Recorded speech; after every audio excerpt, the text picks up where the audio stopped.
Billionaire went to the hospital to visit his hospitalized fiancée. Found his ex holding a newborn. Welcome to Secrets Narrated. Before we begin, drop a comment telling us which city you're watching from. We love seeing how far our stories travel. When the story ends, don't forget to rate it from 0 to 10 and share what you felt along the way. And if you enjoy emotional stories filled with twists and hidden truths, make sure to follow Secrets Narrated so you don't miss the next one. Now, sit back, relax, and enjoy every detail. Sebastian Caldwell sat in his black Bentley Continental, staring at the pristine glass facade of St. Mary's Medical Center. His hands gripped the steering wheel until his knuckles turned white, the Italian leather beneath his fingers worn smooth from 2 years of the same nervous habit. At 38, Sebastian commanded boardrooms filled with pharmaceutical executives twice his age.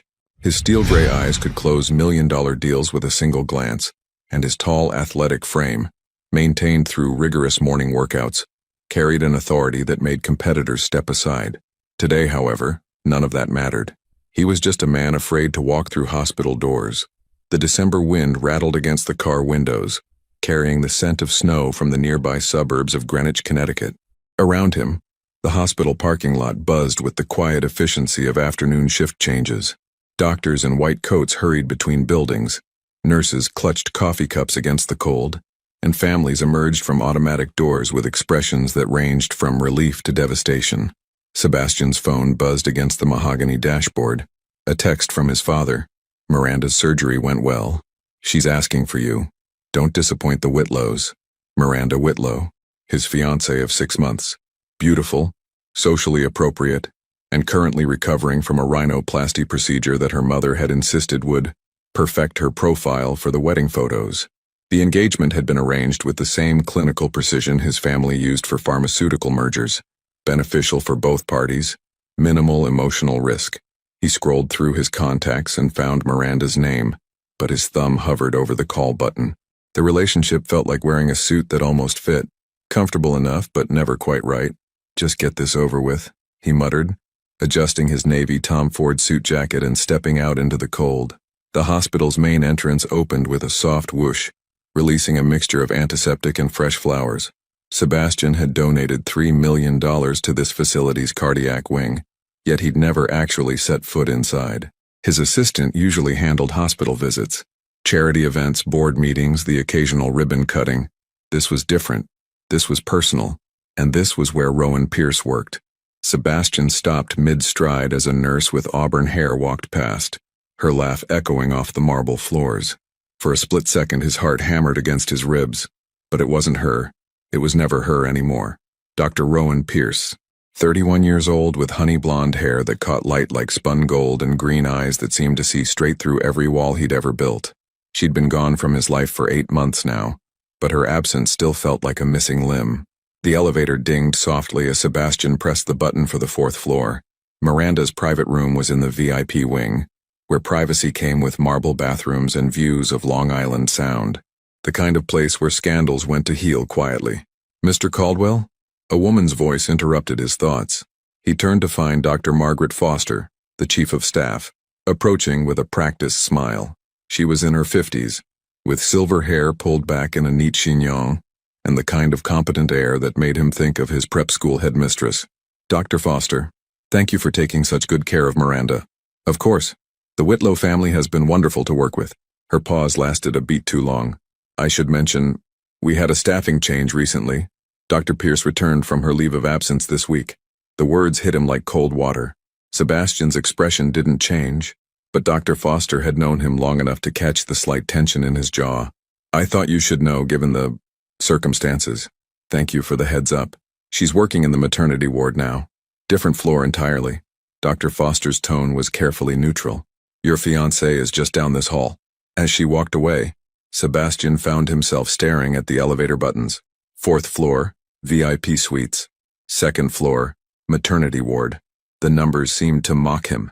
He'd come here to see Miranda, to play the role of the devoted fiancé, to maintain the perfect image his family had spent decades crafting.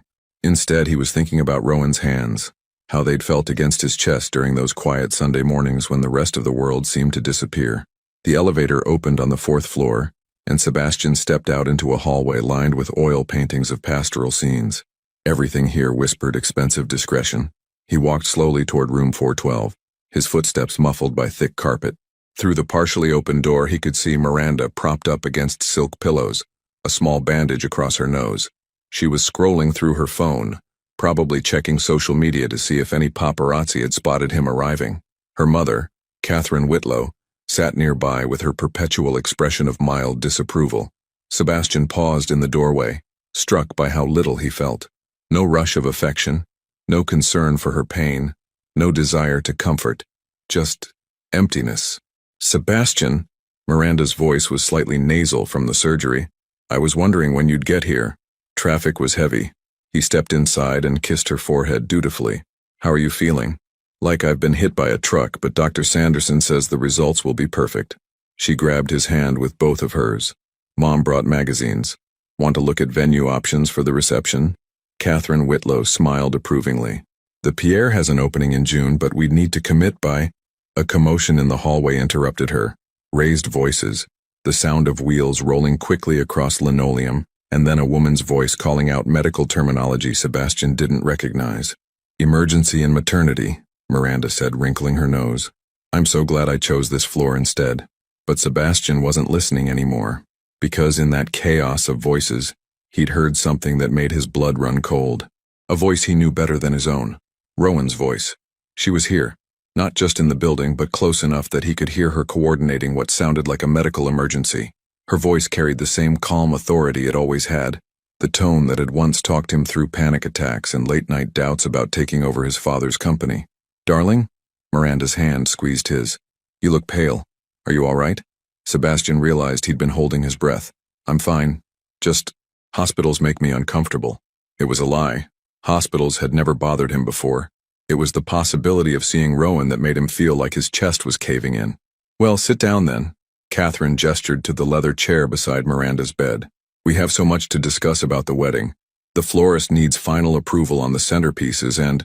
Another sound from the hallway. Footsteps moving quickly, and then a brief moment of silence.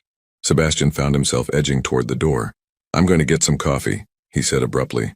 The nurse can bring you... Miranda started. I need some air. He stepped into the hallway before either woman could protest, his heart pounding against his ribs. The corridor was empty now, but he could smell a faint trace of the jasmine perfume Rowan had always worn. Or maybe he was imagining it. Sebastian stood there for a long moment, torn between the safe, predictable world waiting for him in room 412 and the dangerous possibility of walking toward the elevators, toward the second floor, toward answers to questions he'd been too afraid to ask. His phone buzzed again. Another text from his father. Remember what we discussed. The Pierce girl was a distraction. Miranda is your future. Sebastian stared at the message, feeling that familiar surge of anger mixed with doubt. For 8 months he'd tried to believe his father's version of events, that Rowan had been using him, that the connection they'd shared was one-sided, that her pregnancy announcement had been manipulation. But standing here, with her voice still echoing in his memory, he couldn't shake the feeling that everything he'd been told was a lie. The elevator dinged softly at the end of the hall. Sebastian looked back at room 412, where Miranda was probably already planning their matching outfits for next week's charity gala. Then he looked at the elevator, where the numbers above the doors showed a car stopping at the second floor, the maternity ward, where Rowan was. His feet started moving before his mind could catch up. What would you do if the love you walked away from was just an elevator ride away? Sebastian's finger hovered over the elevator button marked 2, as if it might burn him. The small space felt suffocating, filled with the quiet hum of machinery and the faint scent of disinfectant that seemed to permeate every corner of the hospital. When the doors opened on the second floor, he was hit immediately by a different energy. This wasn't the hushed luxury of the VIP wing. Here, life happened in bursts. Crying babies, relieved laughter, hurried conversations in multiple languages. The maternity ward buzzed with the raw, unfiltered emotion of new beginnings. Sebastian stepped out cautiously, his Italian leather shoes silent against the polished linoleum. The walls were painted in soft yellows and greens, with framed photographs of sleeping newborns creating a gallery of peaceful faces. Everything here spoke of hope, of futures just beginning. He felt like an intruder, a young nurse with kind eyes and paint-stained scrubs, evidence of the children's art therapy session that had just ended, looked up from her station. Can I help you, sir? I'm looking for... Sebastian paused, realizing he had no legitimate reason to be here. I'm Sebastian Caldwell. I was hoping to speak with Dr. Pierce. The nurse's expression shifted slightly, a mix of recognition and something that looked almost like sympathy. Oh, Mr. Caldwell. She glanced toward a room at the end of the hall, then back at him. Dr. Pierce is... She's not seeing patients today. Is she ill? No, sir. The nurse seemed to struggle with how much to reveal. She had her baby this morning. The words hit Sebastian like a physical blow. He gripped the edge of the nurse's station to steady himself, his knuckles going white against the pale wood surface. Her baby? A beautiful little boy, born at 6:47 a.m. The nurse's voice was gentle, but her eyes were studying Sebastian's reaction carefully. Are you... family? Sebastian couldn't speak. His throat felt like it was closing. 8 months ago, Rowan had told him she was pregnant. 8 months ago, he'd accused her of lying, of trying to trap him, of carrying another man's child. 8 months ago, he'd destroyed the best thing that had ever happened to him. Sir? The nurse reached across the counter. Are you all right? You look pale. I need... Sebastian struggled to form words. I need to see her. I'm sorry, but visiting hours for new mothers are restricted to immediate family. Hospital policy. Sebastian pulled out his phone with shaking hands and called the number he knew by heart. Dr. Foster answered on the second ring. Margaret, this is Sebastian Caldwell. I need you to clear me for a visit to the maternity ward. Room. He looked at the nurse, who reluctantly mouthed, 218. Room 218. There was a long pause on the other end of the line. Sebastian, I'm not sure that's wise. Please. Something in his voice must have convinced her, because she sighed softly. Give me 5 minutes. While he waited, Sebastian found himself pacing the small area near the elevators. Other visitors came and went, proud grandparents carrying balloon bouquets, fathers who looked shell-shocked with exhaustion and joy, friends clutching gift bags and flowers. Everyone here was celebrating. Everyone except him. His phone buzzed with a text from Miranda. Where did you go? Mom is getting worried. Sebastian stared at the message for a long moment, then turned his phone face down without responding. Mr. Caldwell? The same nurse approached him with a gentle smile. Dr. Foster called. You're cleared for a brief visit. But please remember, Dr. Pierce has been through a long labor. She needs rest. Sebastian nodded, not trusting his voice. Room 218 is just down this hall. The door will be partially closed, but you can knock softly. Each step toward room 218 felt like walking through quicksand. Sebastian's mind raced through every conversation he'd had with his father 8 months ago, every doubt that had been planted, every cruel word he'd thrown at Rowan during their final fight. You think I'm that naive? You think I don't know what this is? Sebastian, please listen to me. I've seen the photos, Rowan. I know about you and Dr. Matthews. Did you really think I wouldn't find out? What photos? Sebastian, what are you talking about? Don't lie to me anymore. If this baby is even real, it's not mine. The memory of Rowan's face in that moment, the way all the color drained from her cheeks, the way her hand instinctively moved to protect her still flat stomach, nearly brought Sebastian to his knees right there in the hospital corridor. He stopped outside room 218, his hand raised to knock, and heard a sound that made his chest tighten. Soft humming. Rowan had always hummed when she was content. During their lazy Sunday mornings, when she'd make coffee while he read the financial news, when she'd tend to the small herb garden on her apartment balcony, when she'd curl up against him after they'd made love, her fingers tracing absent patterns on his chest. Sebastian knocked softly, barely audible. Come in, came Rowan's voice, tired but warm. He pushed the door open and stepped inside. The room was smaller than Miranda's suite, but it felt infinitely warmer. Afternoon sunlight streamed through windows overlooking a small garden where snow dusted the bare branches of oak trees. Get well cards lined the windowsill, and a small bouquet of daisies, Rowan's favorite flowers, sat on the bedside table. And there, in the hospital bed, was Rowan. She looked exactly the same and completely different all at once. Her honey blonde hair was pulled back in a messy bun, and she wore no makeup, but her skin had that luminous quality he'd heard people talk about with new mothers. She was wearing a simple hospital gown, and in her arms, Sebastian's breath caught in his throat. In her arms was a tiny baby, wrapped in a blue blanket. The infant was sleeping peacefully, his small fist curled near his face, his features delicate and perfect. Rowan looked up and saw Sebastian standing in the doorway. Her expression didn't change dramatically, She didn't gasp or cry out or demand that he leave.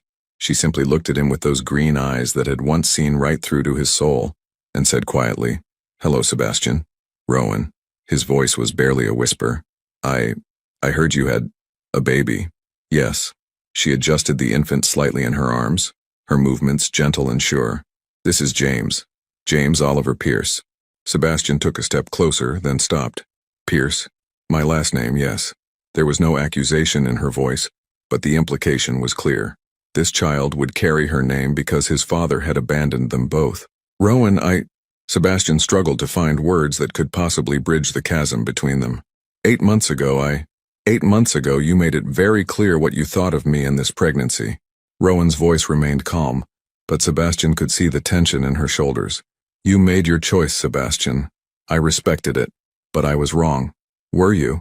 The question hung in the air between them. Sebastian moved closer to the bed, and as he did, he got his first clear look at the baby's face.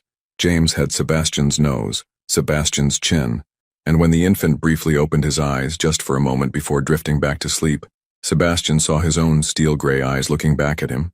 The room tilted. Sebastian reached for the nearest chair and sat down heavily, his hands shaking. "Oh my God," he whispered.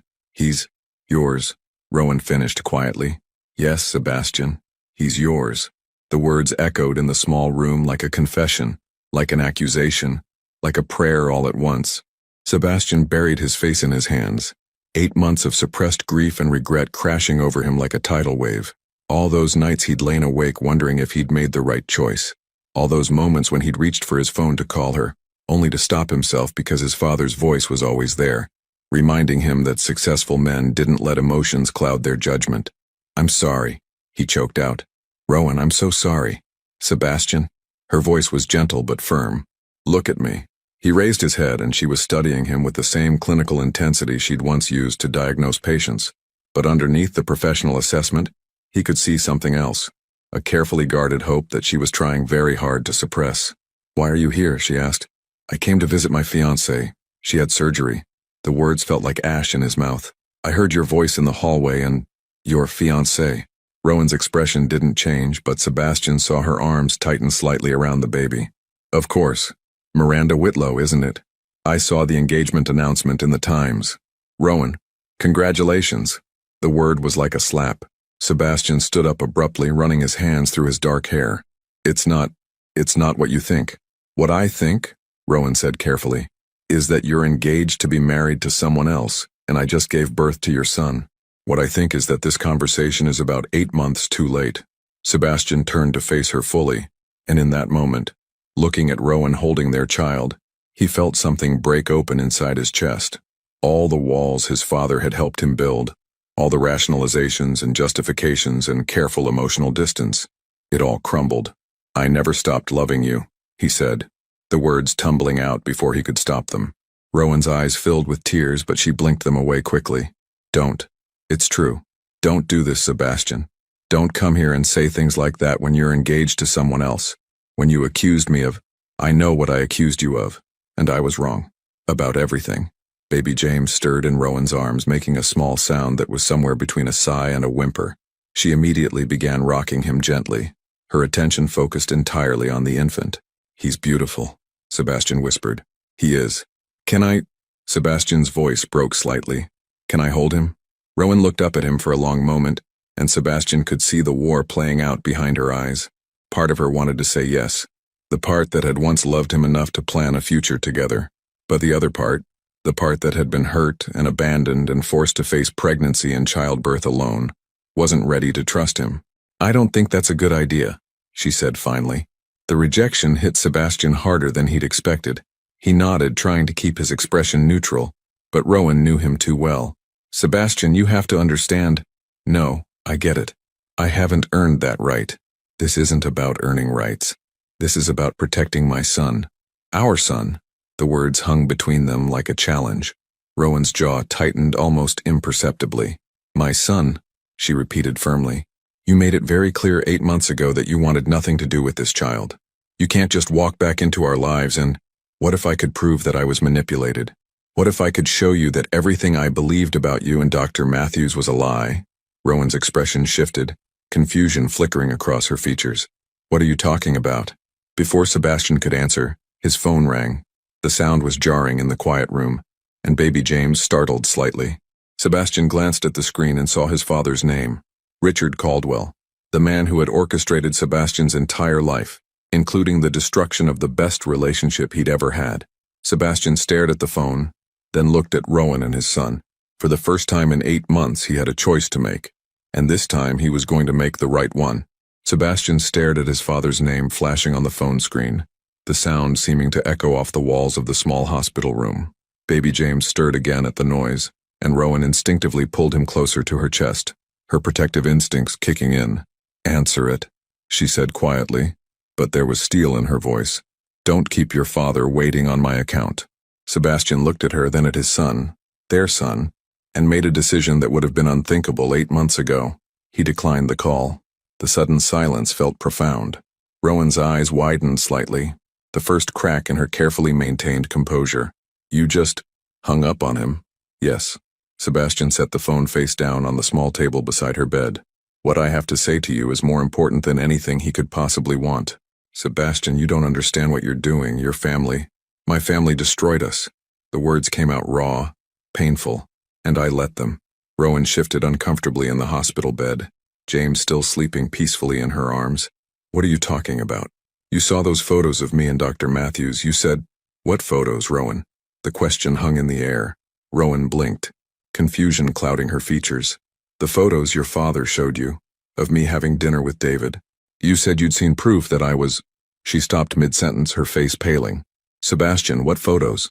Before Sebastian could answer, his phone buzzed with a text message, then another, then 3 more in rapid succession. Without looking, he knew it was his father, probably sending increasingly urgent demands for him to call back immediately. "There were no photos," Sebastian said quietly, the full scope of his father's manipulation finally becoming clear. "Were there?" Rowan stared at him for a long moment, her medical training helping her process information quickly, even through exhaustion and emotional shock. "You're telling me," she said slowly, "that you accused me of cheating, questioned the paternity of our child, and ended our engagement based on photos that didn't exist." Sebastian felt like he was going to be sick. "Rowan, photos of me with David Matthews, my colleague, my friend." Her voice was rising slightly, but she caught herself, glancing down at the baby to make sure she hadn't disturbed him. "Sebastian, David is gay. He's been with his partner Marcus for 6 years." The room spun around Sebastian. He gripped the back of the chair he'd been sitting in, his knuckles white with tension. "That dinner," Rowan continued, her voice barely above a whisper, "was to celebrate David's engagement to Marcus. I was the only person from the hospital they'd told. David asked me to have dinner with them because he wanted to thank me for covering his shifts when Marcus was in the ICU after his car accident." Sebastian remembered that night now. He'd been supposed to meet Rowan for their own dinner plans, but she'd called to cancel last minute, saying something urgent had come up with a colleague. His father had found him later that evening, sitting alone in their usual restaurant, and had made some comment about women and their priorities. "My father knew," Sebastian said, the realization hitting him like a physical blow. "He knew you were out with David and Marcus, and he used it against us. But there were no photos." "No, there were no photos. There were just suggestions. Comments about your pattern of behavior and questions about whether I really knew you as well as I thought I did." Sebastian ran his hands through his hair, angry at himself for being so easily manipulated. "He planted seeds of doubt, and I let them grow into something monstrous." Rowan was quiet for a long time, processing this information. When she finally spoke, her voice was carefully controlled. "So when I told you I was pregnant, and you accused me of trying to trap you with another man's child, I had already been convinced that you were capable of deception." Sebastian's voice cracked. "God, Rowan, I'm so sorry. I'm so fucking sorry." "Language," Rowan said automatically, glancing down at James, and despite everything, Sebastian almost smiled. Even in the middle of the most painful conversation of their lives, she was thinking about their son's well-being. Their son, the reality of it, was still sinking in. Sebastian had a son, a child who had been growing and developing and being born while Sebastian was taking antidepressants and going through the motions of an engagement he didn't want. "What's he like?" Sebastian asked quietly. Rowan looked down at James, and her entire expression softened. "He's perfect.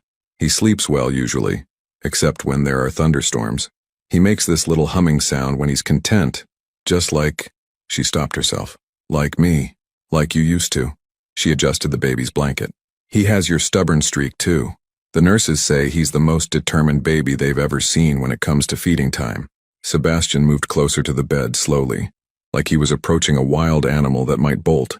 "Rowan, can I just look at him? I won't ask to hold him. I just want to see him properly." She hesitated, then nodded slightly. Sebastian knelt beside the bed, bringing his face level with the sleeping infant. James was beautiful in the way that all newborns were beautiful, but Sebastian could see specific features that made his chest tighten with recognition. The baby had Sebastian's dark hair, though it was soft and fine. His ears were small and perfectly formed, just like Rowan's. His hands were tiny but long-fingered, like Sebastian's had been in his childhood photos. "He looks like both of us," Sebastian whispered. "The nurses have been commenting on it all day." Rowan's voice was soft. "They keep asking when Daddy is coming to visit." The words hit Sebastian like a punch to the gut. "What do you tell them? That Daddy isn't in the picture?"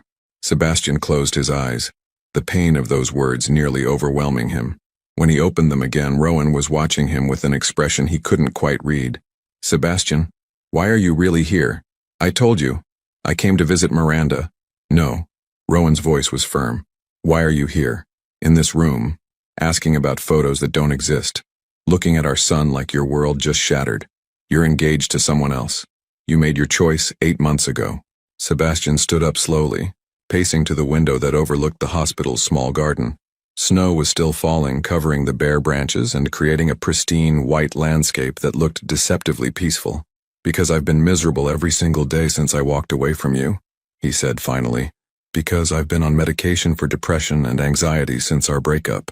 Because I agreed to marry Miranda not because I love her, but because I convinced myself that what I felt for you was dangerous, unstable, wrong." He turned back to face her.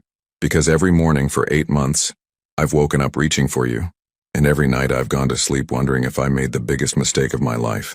Rowan's eyes filled with tears, but she blinked them away quickly. "That's not fair.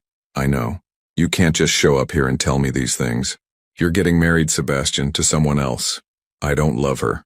That's not my problem anymore. Isn't it?" Sebastian moved back toward the bed, his voice urgent. "Rowan, look at me. Really look at me. Do I look like a man who's happy with his choices?" She did look at him then, her medical training taking over as she assessed him clinically. Sebastian knew what she would see. The weight loss, the tension lines around his eyes, the way he held himself like someone bracing for the next blow. "You look terrible," she said honestly. "I feel terrible. Every day." He knelt beside the bed again. "Rowan, what if we could start over? What if I could prove to you that I'm not the same man who walked away 8 months ago? Sebastian, what if I broke the engagement? What if I told my father exactly what I think of his manipulation? What if I chose you? Chose us?" The questions hung in the air between them, loaded with possibility and danger in equal measure. Rowan looked down at James, then back at Sebastian. When she spoke, her voice was barely above a whisper. "What if you change your mind again? What if your father finds some other way to convince you that I'm not good enough for the Caldwell family name? What if you wake up one day and decide that we're too complicated, too messy, too real? I won't. You did before." The simple truth of that statement silenced Sebastian completely. His phone buzzed again, and this time Rowan glanced at it. "That's probably Miranda," she said, wondering where her fiancé went. Sebastian looked at the phone, then at Rowan, then at his sleeping son. "Let me ask you something," he said quietly. "If I could prove that everything that happened 8 months ago was based on lies, if I could show you that my father orchestrated our breakup because he was afraid of losing control over me, would it matter? Would it change anything?" Rowan was quiet for a long time. When she finally spoke, her voice was tired. "Sebastian, even if that's all true, it doesn't change the fact that you believed it. It doesn't change the fact that when I needed you most, when I was scared and pregnant and trying to figure out how to tell the man I loved that we were going to be parents, you looked me in the eye and told me that our child wasn't yours." The words were like a physical blow. Sebastian remembered that moment with crystal clarity now. The hurt in Rowan's eyes, the way she'd stepped back from him as if he'd struck her, the careful way she'd composed herself before saying, "Then I guess we have nothing more to discuss." "I was protecting myself," he said weakly. "From what? From me? From love?" Rowan shook her head. Sebastian, I would have fought your father. I would have fought your whole family if necessary. But I couldn't fight you too. Baby James stirred in her arms, making small sounds that indicated he might be waking up. Rowan immediately began the gentle rocking motion that all new mothers seem to know instinctively. He's going to be hungry soon, she said, and Sebastian understood that it was both an observation and a dismissal. Rowan, please, just tell me there's a chance. Tell me that if I can fix this, if I can prove that we were destroyed by lies and manipulation, that you'd be willing to try again. She looked at him for a long moment, and Sebastian saw years of history in her expression. All their good times and bad, all their hopes and disappointments, all the love they'd shared and the pain they'd caused each other. I can't tell you that, she said finally. Not yet, maybe not ever. Sebastian's phone rang again, and this time when he looked at the screen, it wasn't his father. It was Miranda. And suddenly Sebastian realized that he was standing at a crossroads that would define the rest of his life. He could answer that call, go back to his fiancée's room, and continue playing the role of the dutiful son and perfect husband-to-be. Or he could make a choice that would probably destroy his relationship with his family, his carefully planned future, and everything his father had worked to build for him. He looked at Rowan, holding their son, and for the first time in 8 months the choice was easy. Sebastian stared at Miranda's name on his phone screen, her contact photo smiling back at him, a perfectly posed shot from their engagement party at the country club. Behind that frozen smile, he could see everything his life was supposed to be. Predictable, appropriate, financially advantageous, safe. The phone continued ringing, each tone seeming to grow louder in the small hospital room.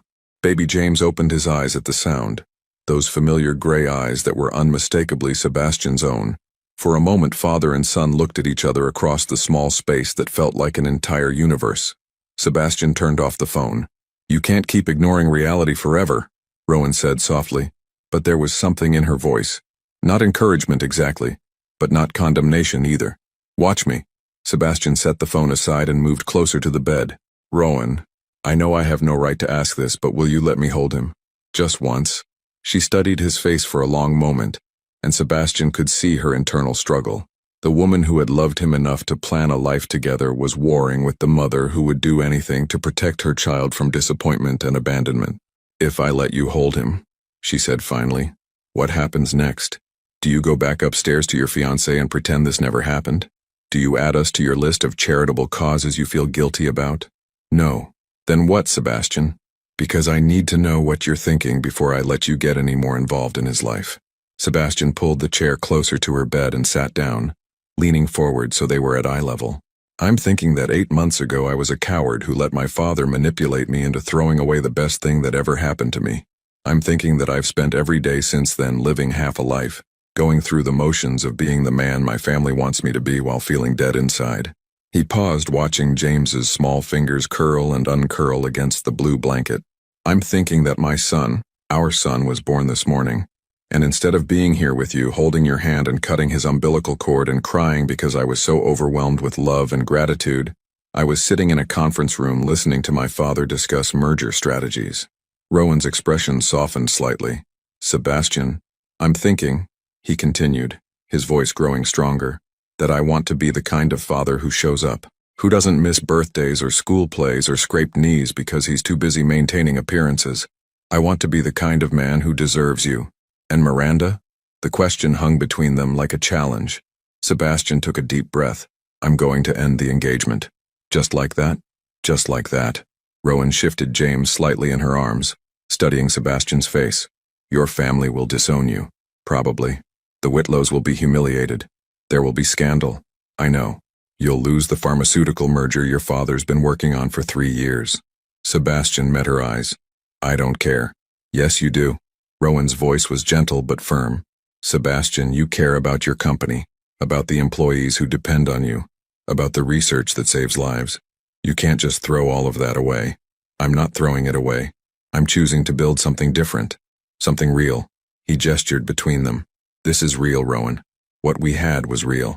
This baby is real. Before Rowan could respond, there was a soft knock on the door. A nurse peeked in, her expression apologetic. I'm sorry to interrupt, Dr. Pierce, but there's a gentleman at the nurse's station asking about you. He says he's Mr. Caldwell's assistant. Sebastian closed his eyes.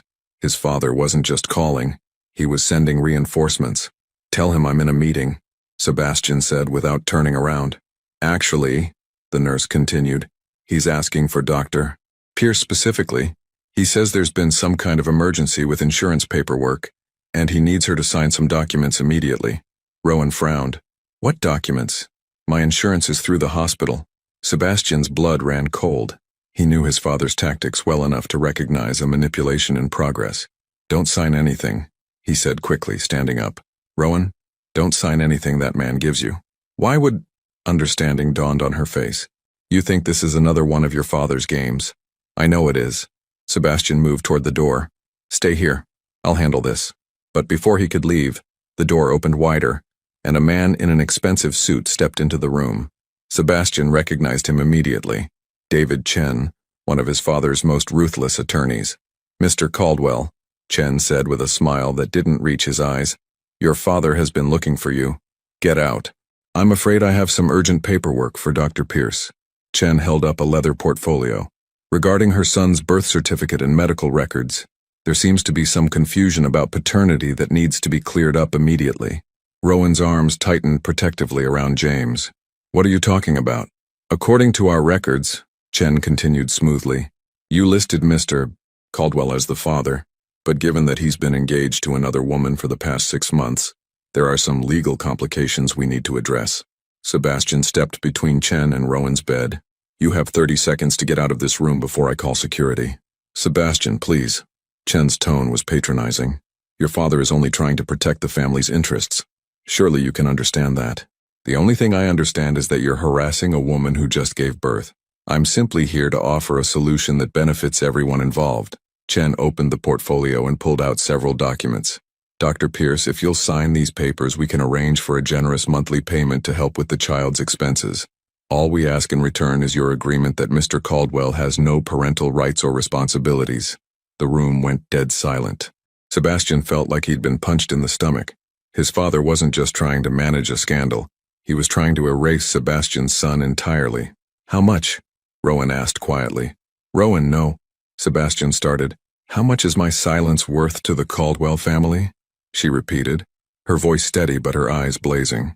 Chen smiled, misinterpreting her question. "We're prepared to offer $50,000 a year until the child reaches 18, plus immediate payment of all medical expenses and a college fund. Almost $1 million total," Rowan mused. "That's quite generous for a family that doesn't believe this child belongs to them."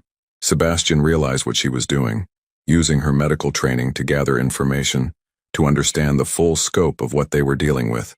"There's just one small detail," Chen continued. "You would need to agree never to contact Mr. Caldwell or any member of his family again.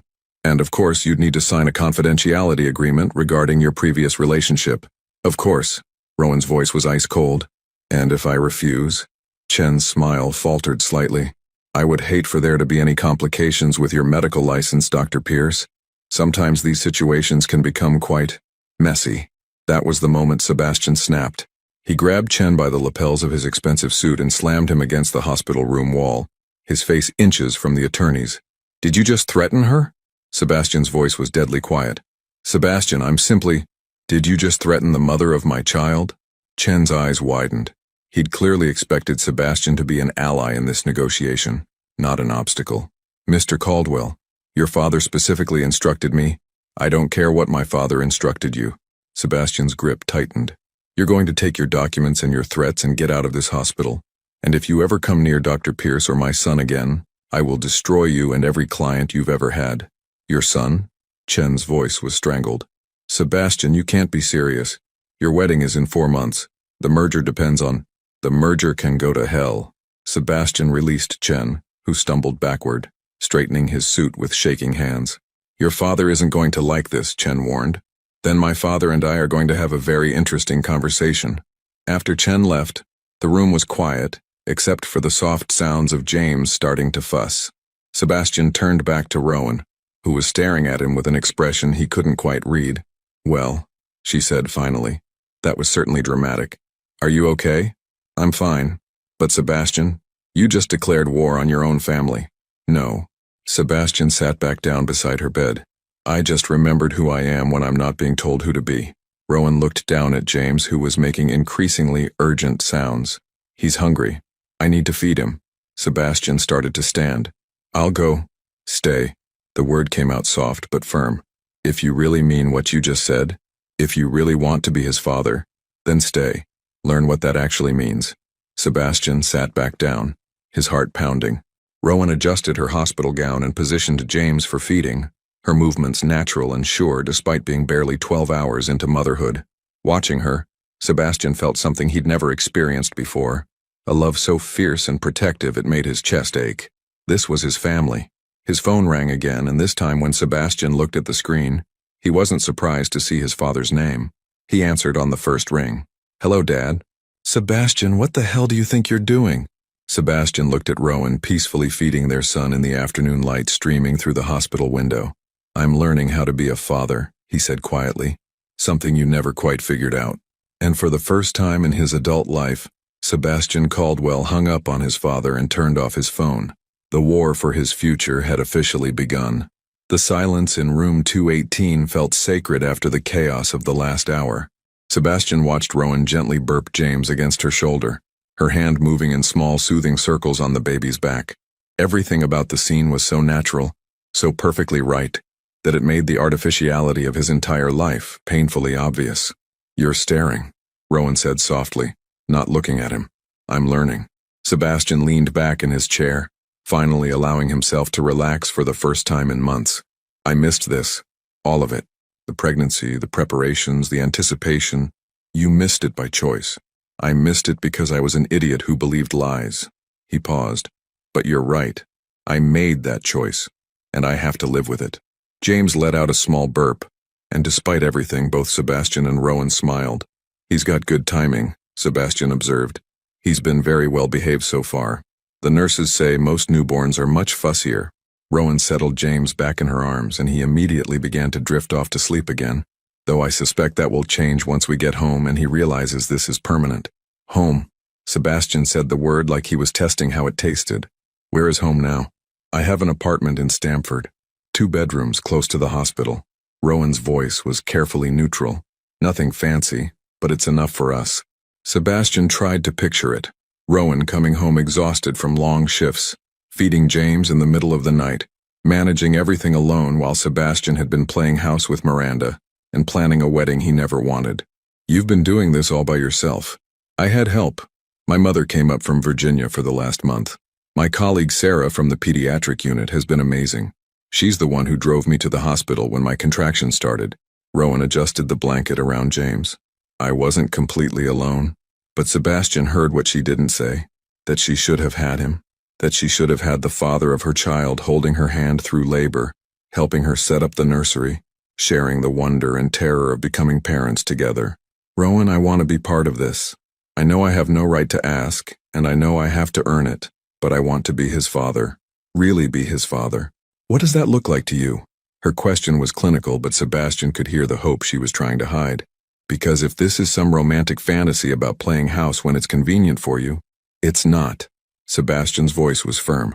I want midnight feedings and diaper changes and teething and temper tantrums. I want school plays and soccer practices and helping with homework. I want to teach him how to drive and how to treat people with respect and how to stand up for what he believes in. He paused, looking at his sleeping son. I want to be the kind of father who shows him that love is worth fighting for, even when it's complicated. Especially when it's complicated. Rowan was quiet for a long moment, studying Sebastian's face. And what about us? Where do I fit into this vision? That depends on you. Sebastian, I know I hurt you in the worst possible way. I know that trust once broken doesn't just magically repair itself. But Rowan, I love you. I never stopped loving you, not for a single day. And if you'll let me, I want to spend the rest of my life proving that to you. Before Rowan could respond, there was another knock on the door. This time it opened to reveal a woman Sebastian didn't recognize. Mid-50s, with silver hair and kind eyes, wearing a floral dress under a winter coat. Mom? Rowan's face lit up. I thought you were driving back to Virginia tonight. I was, but I got a call from the nurses' station. The woman's eyes moved from Rowan to Sebastian, and her expression grew cautious. They said there had been some complications. Legal issues? Mom, this is Sebastian. Rowan's voice was careful. Sebastian, this is my mother, Dr. Elizabeth Pierce. Sebastian stood immediately, extending his hand. Dr. Pierce, I know who you are. Elizabeth's voice was polite but cool. She shook his hand briefly, then moved to her daughter's side. Rowan, are you all right? The nurse was very vague about what happened. Sebastian's father sent a lawyer. There were threats. Rowan's voice was steady, but Sebastian could see the tension in her shoulders. Sebastian handled it. Elizabeth's eyes sharpened as she looked at him. Handled it how? I made it clear that no one threatens my family, Sebastian said quietly. Your family. Elizabeth's tone was skeptical. Interesting choice of words for a man who's engaged to someone else. Mom, Rowan started. No, it's okay, Sebastian interrupted. Dr. Pierce, you have every right to be suspicious of me. I hurt your daughter badly, and I abandoned her when she needed support most. If I were in your position, I'd probably want to throw me out of this hospital. Elizabeth studied him for a moment. And yet here you are. Here I am. Why? Why now, after all this time? Sebastian looked at Rowan, who nodded slightly. Permission to be honest. Because I found out the truth about why we broke up. Because I realized that everything I believed about Rowan was a lie planted by my father. Because I just met my son for the first time. His voice grew stronger. And because I can't spend another day living a life that isn't mine. Your son. Elizabeth moved closer to examine James, her grandmother's instincts overriding her protective anger. He does look like you. I'll give you that. Mom, Rowan said softly. Sebastian wants to be involved. He wants to be a father to James. And what about you, sweetheart? What do you want? It was the question Sebastian had been afraid to ask directly. He held his breath, waiting for Rowan's answer. I want... Rowan looked down at James, then at Sebastian, then at her mother. I want what's best for him, but I also want to not spend the next 18 years wondering if Sebastian is going to change his mind again when things get difficult. Fair enough, Elizabeth said. So what's your plan, Mr. Caldwell? How do you intend to prove you're serious about this? I'm ending my engagement to Miranda Whitlow. Elizabeth's eyebrows rose. When? Today, as soon as I leave here. And your family's reaction to that? Sebastian thought about his father's phone call, about David Chen's threats, about the war that was probably already being planned in the executive offices of Caldwell Pharmaceuticals. They'll try to destroy me. Financially, socially, professionally. My father will probably cut me off entirely and find a way to force me out of the company. Are you prepared for that? I have to be. Elizabeth walked to the window, looking out at the snow-covered garden. When she spoke, her voice was thoughtful. You know, when Rowan was little, maybe 5 years old, she found a bird with a broken wing in our backyard. She was convinced she could fix it, so she made a little nest in a shoebox and fed it with an eyedropper every few hours for weeks. Sebastian glanced at Rowan, who was listening with a small smile.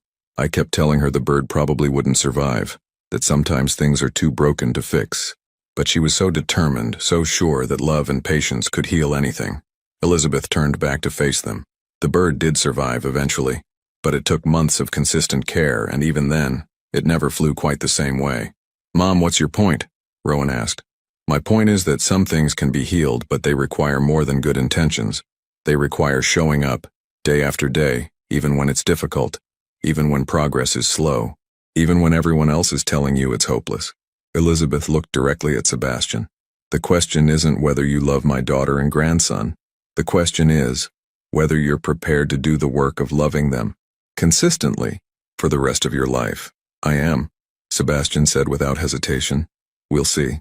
Elizabeth's tone was neutral, but Sebastian caught the slight softening around her eyes. Rowan, what do you need from me? Can you stay until tomorrow? Just until I get discharged and settled at home? Of course. Elizabeth squeezed her daughter's hand. I'll go get some coffee and let you two talk. Mr. Caldwell, walk with me. It wasn't a request. Sebastian followed Elizabeth into the hallway, his stomach tight with apprehension. Let me be very clear about something, Elizabeth said once they were out of earshot. My daughter is the strongest person I know. She rebuilt her entire life after you left her. She finished her residency while pregnant, found a new apartment, prepared for single motherhood, and never once complained or asked for anything she couldn't provide herself. I know. Do you? Because from where I'm standing, it looks like you're asking her to risk everything she's built on the chance that you might be different this time. Sebastian felt the weight of that accusation. Dr. Pierce, I can't change what I did 8 months ago. I can only try to prove that I've learned from it. How? By being here. By showing up for James, for Rowan every single day. By choosing them over my family, over money, over everything that I thought mattered before. Elizabeth studied his face for a long moment. You know, there's something you should understand about my daughter. She doesn't give second chances lightly. If she lets you back into her life, into James's life, it will be because she believes you've genuinely changed. But if you hurt her again, I won't. If you hurt her again, Elizabeth continued as if he hadn't spoken, I will personally make sure you regret it for the rest of your life. Are we clear? Crystal clear. Elizabeth nodded sharply. Good. Now, you have some phone calls to make, don't you? Sebastian's stomach dropped as he realized what she meant. Miranda, his father. The wedding that was supposed to happen in 4 months. Yes, I do. Then I suggest you make them before you lose your nerve. Sebastian pulled out his phone, looking at the screen full of missed calls and text messages. Miranda had called 6 more times. His father had called 12. There were texts from his assistant, his business partners, his wedding planner. Everyone wanted to know where he was. Soon they'd all know exactly where he stood. Sebastian scrolled to Miranda's number and hit call. She answered on the first ring. Sebastian, where have you been? I've been worried sick and Mom is practically having a panic attack. The nurses won't tell us anything and… Miranda, I need to talk to you. Well, yes, obviously. Can you please just come back to my room? This whole disappearing act is very unlike you. Sebastian looked back at the door to room 218 where his son was sleeping in his mother's arms. I can't do that. What do you mean you can't? Sebastian, what's going on? I mean, I can't marry you. The silence on the other end of the phone stretched out for what felt like forever. I'm sorry. What did you just say? I can't marry you, Miranda. The engagement is over. And with those words, Sebastian Caldwell officially burned down his old life to build something real. You're breaking up with me over the phone? Miranda's voice rose to a pitch that made Sebastian hold the device away from his ear. Are you having some kind of breakdown? Sebastian, you're scaring me. Through the hospital window, Sebastian watched snow continue to fall, each flake catching the afternoon light before disappearing into the growing blanket of white. It felt symbolic somehow, the old world being covered, made clean, ready for something new to grow. I'm not having a breakdown, he said quietly. I'm finally thinking clearly. This is about that woman, isn't it? That doctor you used to date? Miranda's voice turned sharp, calculating. Sebastian, whatever she told you, whatever lies she's filling your head with, she didn't tell me anything, she didn't have to. Then what? What could possibly make you throw away everything we've built together? The wedding, the merger, our future? Sebastian almost laughed at the word built. What had they built exactly? A series of public appearances? A collection of engagement photos that would look perfect in the society pages? A relationship that existed primarily in other people's expectations? Miranda, can you honestly tell me that you love me? The question seemed to catch her off guard. There was a long pause before she answered. Of course I love you. We're getting married in 4 months. That's not what I asked. Another pause, longer this time. Sebastian, love is what we have. Compatibility, shared goals, mutual respect. What about passion? What about feeling like you can't breathe when the other person walks into a room? What about lying awake at night thinking about them? Missing them even when they're sleeping right next to you? That's fantasy, Sebastian. Fairy tale nonsense. Real relationships are built on more practical foundations. And there it was. The fundamental difference between what Sebastian had with Miranda and what he'd had with Rowan. One was a business arrangement dressed up as love.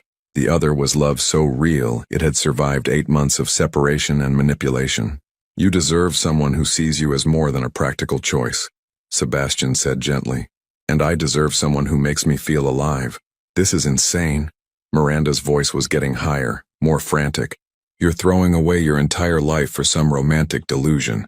My father is going to do whatever he thinks will bring me back in line. But Miranda, I'm done being controlled. Sebastian, please, can we at least talk about this in person? Come back to my room and we can discuss this rationally. There's nothing to discuss.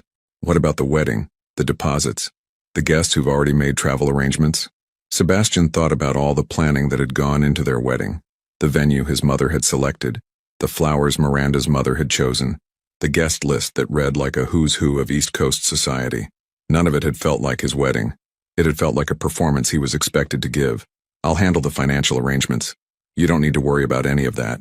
I don't care about the money. Miranda's composure finally cracked completely. Sebastian, I'm in love with you. I have been since we were children. Our families have been planning this union for years. You can't just... She was crying now, and Sebastian felt a stab of genuine regret, not for ending the engagement, but for letting it go on so long when he'd known from the beginning that his heart wasn't in it. Miranda, I'm sorry. I'm truly sorry for hurting you. But I can't marry you when I'm in love with someone else. Someone else who already destroyed you once. Someone else who I destroyed by believing lies about her. And what happens when she destroys you again? What happens when you realize you've thrown away your entire life for someone who doesn't even want you back? It was a fair question, and one that Sebastian had been afraid to ask himself. What if Rowan couldn't forgive him? What if the damage he'd done was too severe to repair? What if he lost everything and gained nothing? Then at least I'll know I fought for something real, he said finally. The line went quiet for a long moment. When Miranda spoke again, her voice was cold. You're going to regret this, Sebastian. When your father cuts you off, when your friends turn their backs on you, when you realize what you've given up, you're going to regret this. Maybe. But I already regret not fighting for her 8 months ago. I can't live with that regret anymore. Fine. Miranda's voice was ice. But don't come crawling back to me when this fantasy falls apart.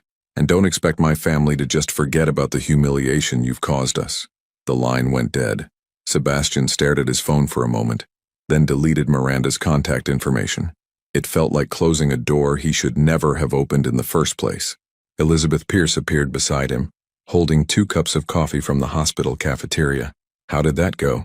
She asked, offering him one of the cups. About as well as you'd expect. Sebastian accepted the coffee gratefully, though better than the next call is going to go. Your father? My father. Elizabeth nodded sympathetically. For what it's worth, I think you did the right thing. It would have been cruel to marry that girl when your heart belongs to someone else, even if Rowan never forgives me. Especially then. Elizabeth took a sip of her coffee, making a face at the bitter taste. Sebastian, can I ask you something personal? After the conversation we just had, I think we're past formal boundaries. Why did you believe your father's lies about Rowan? You lived with her for 2 years. You knew her character. What made you think she was capable of deception? Sebastian had been asking himself the same question for months. Fear, I think. Fear that something that felt too good to be true probably was. Fear of what specifically? Fear of being vulnerable. Fear of needing someone that much. Sebastian paused, thinking. My father raised me to believe that emotional dependence was weakness, that successful men don't let their hearts override their judgment. And you thought loving Rowan made you weak? I thought it made me stupid, reckless. When she told me she was pregnant, instead of feeling joy, I felt trapped. Not because I didn't want a family with her, but because I was terrified of how much I wanted it. Elizabeth nodded slowly. And your father exploited that fear. He's very good at finding people's weaknesses and using them. Sebastian's phone buzzed with another call from his father. He declined it. He probably already knows about the baby, about Rowan, about everything. So what's your plan? Face him. Tell him the truth. Probably get disowned in the process. Are you prepared for that? Sebastian thought about his trust fund, his position at Caldwell Pharmaceuticals, the life of luxury and privilege that had never actually made him happy. I have medical training. I finished my MD before I went into business. I can always go back to practicing medicine if I have to. Elizabeth's eyebrows rose. You're a doctor. Pediatric surgery, actually, though I haven't practiced in years. Interesting. Elizabeth smiled for the first time since meeting him. Rowan doesn't know that, does she? It never came up. When we met, I was already running the pharmaceutical division. You might want to mention it to her. She has great respect for people who choose medicine over money. Sebastian's phone rang again. This time it wasn't his father. It was his assistant, probably calling with increasingly frantic messages about missed meetings and concerned board members. I should probably take this, he said apologetically. Sebastian, his assistant's voice was tight with stress. Where are you? Your father has been calling the office every 10 minutes and the Whitlow family lawyer called demanding to speak with you immediately. I'm at the hospital. Are you all right? Is it Miranda's surgery? Did something go wrong? It's not Miranda, it's... Sebastian paused, realizing he was about to make this official. It's my son. He was born this morning. The silence on the other end of the line was deafening. Your son? His assistant's voice was carefully neutral. Sir, how should I handle the calls from your father? Tell him I'll speak with him when I'm ready. Cancel all my meetings for the rest of the week. The board meeting tomorrow. Cancelled. The merger discussion with the Germans. Postponed. Sir, I have to tell you, there are rumors circulating. People are asking questions about your engagement, about where you've been today. Mr. Chen apparently had some kind of incident here at the hospital. Word traveled fast in their circles. By tomorrow, the entire pharmaceutical industry would know that Sebastian Caldwell had caused a scene at a hospital and disappeared from his fiancée's bedside. Handle the rumors however you see fit, Sebastian said, but make it clear that I'm taking time to deal with a personal matter. Of course. And sir? Congratulations. On your son. Sebastian felt a smile spread across his face, the first genuine smile he'd felt in months. Thank you. He hung up and turned to find Elizabeth watching him with an expression that was almost approving. You're really doing this, she said. You're really choosing them over everything else. I'm choosing love over fear. Finally. Good. Elizabeth's smile was warmer now. Because Rowan is going to need someone who's absolutely certain. Motherhood makes us fierce, protective. If she senses any hesitation, any doubt, there's no doubt. Sebastian's voice was firm. Not anymore. Then I think, Elizabeth said, it's time you went back in there and met your son properly. Sebastian nodded, his heart pounding with a mixture of excitement and terror. In that room was everything he'd ever wanted, a woman who challenged him to be better, a child who represented hope and possibility, a future that was uncertain, but real. His phone buzzed one more time. A text from his father. Whatever you think you're doing, stop, we need to talk now. Sebastian deleted the message without responding. Some conversations could wait. His family, his real family, couldn't. When Sebastian returned to room 218, he found Rowan sitting up in bed, looking more alert despite the exhaustion that shadowed her eyes. James was awake now, making soft sounds and moving his tiny fists in the air, as if he was conducting an invisible orchestra. How did it go? Rowan asked, though her tone suggested she already knew the answer from his expression. It's done. The engagement is over. Rowan nodded slowly, processing this information. How do you feel? Terrified, relieved, free. Sebastian moved to the chair beside her bed but remained standing. Like I just jumped off a cliff and I'm not sure if there's water at the bottom. And your father? That conversation is still coming. Sebastian's phone had been buzzing almost constantly, but he'd learned to ignore it. Right now I want to focus on what matters. He gestured toward James, who was looking around the room with the unfocused but alert gaze of a newborn taking in his new world. Can I? Sebastian's voice caught slightly. Can I hold him now? Rowan studied his face for a long moment and Sebastian could see her weighing everything.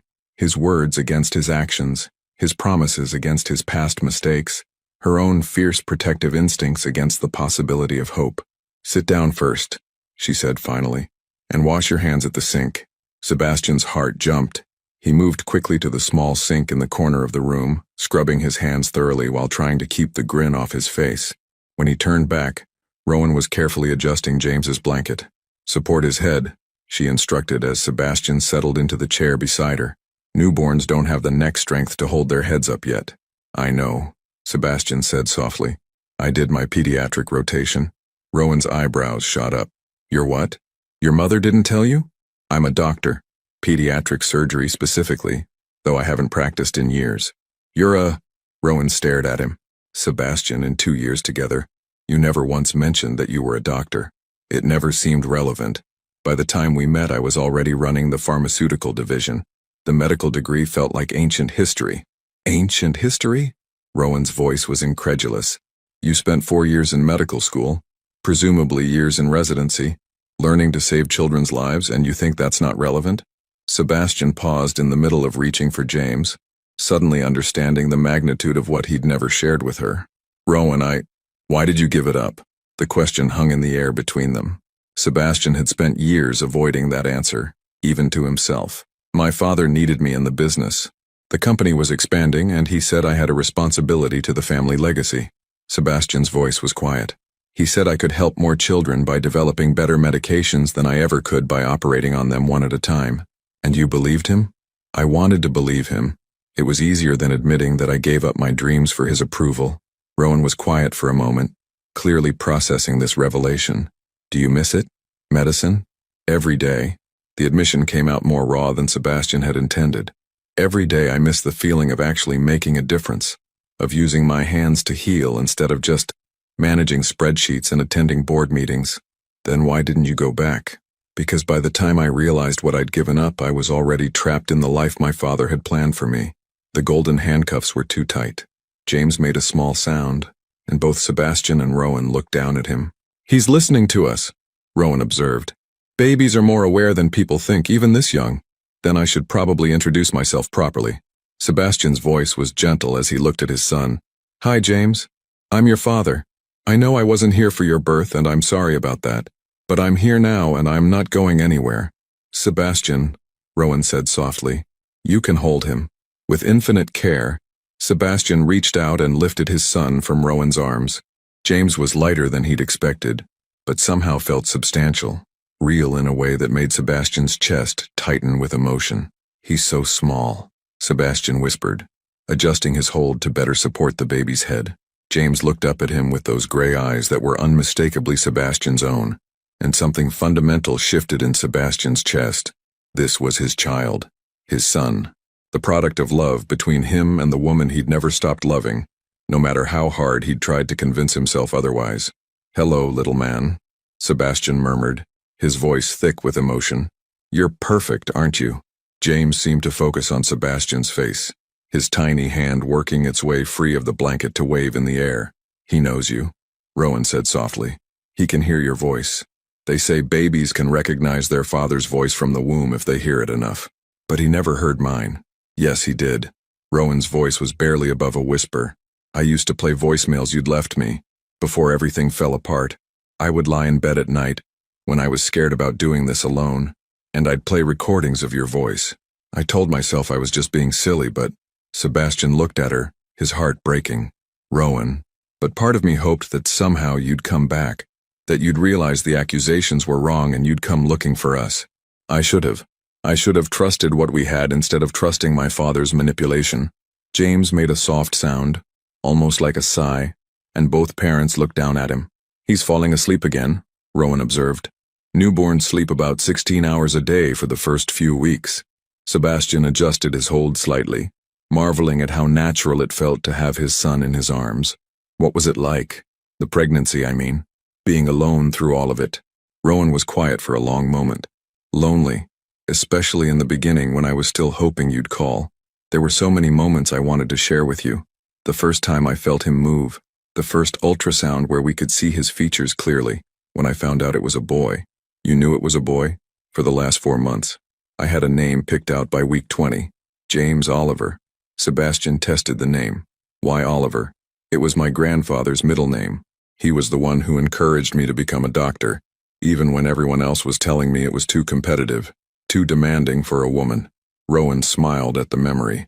He said healing was a calling, not a career choice. "He sounds like a wise man. He would have loved you. The doctor I mean.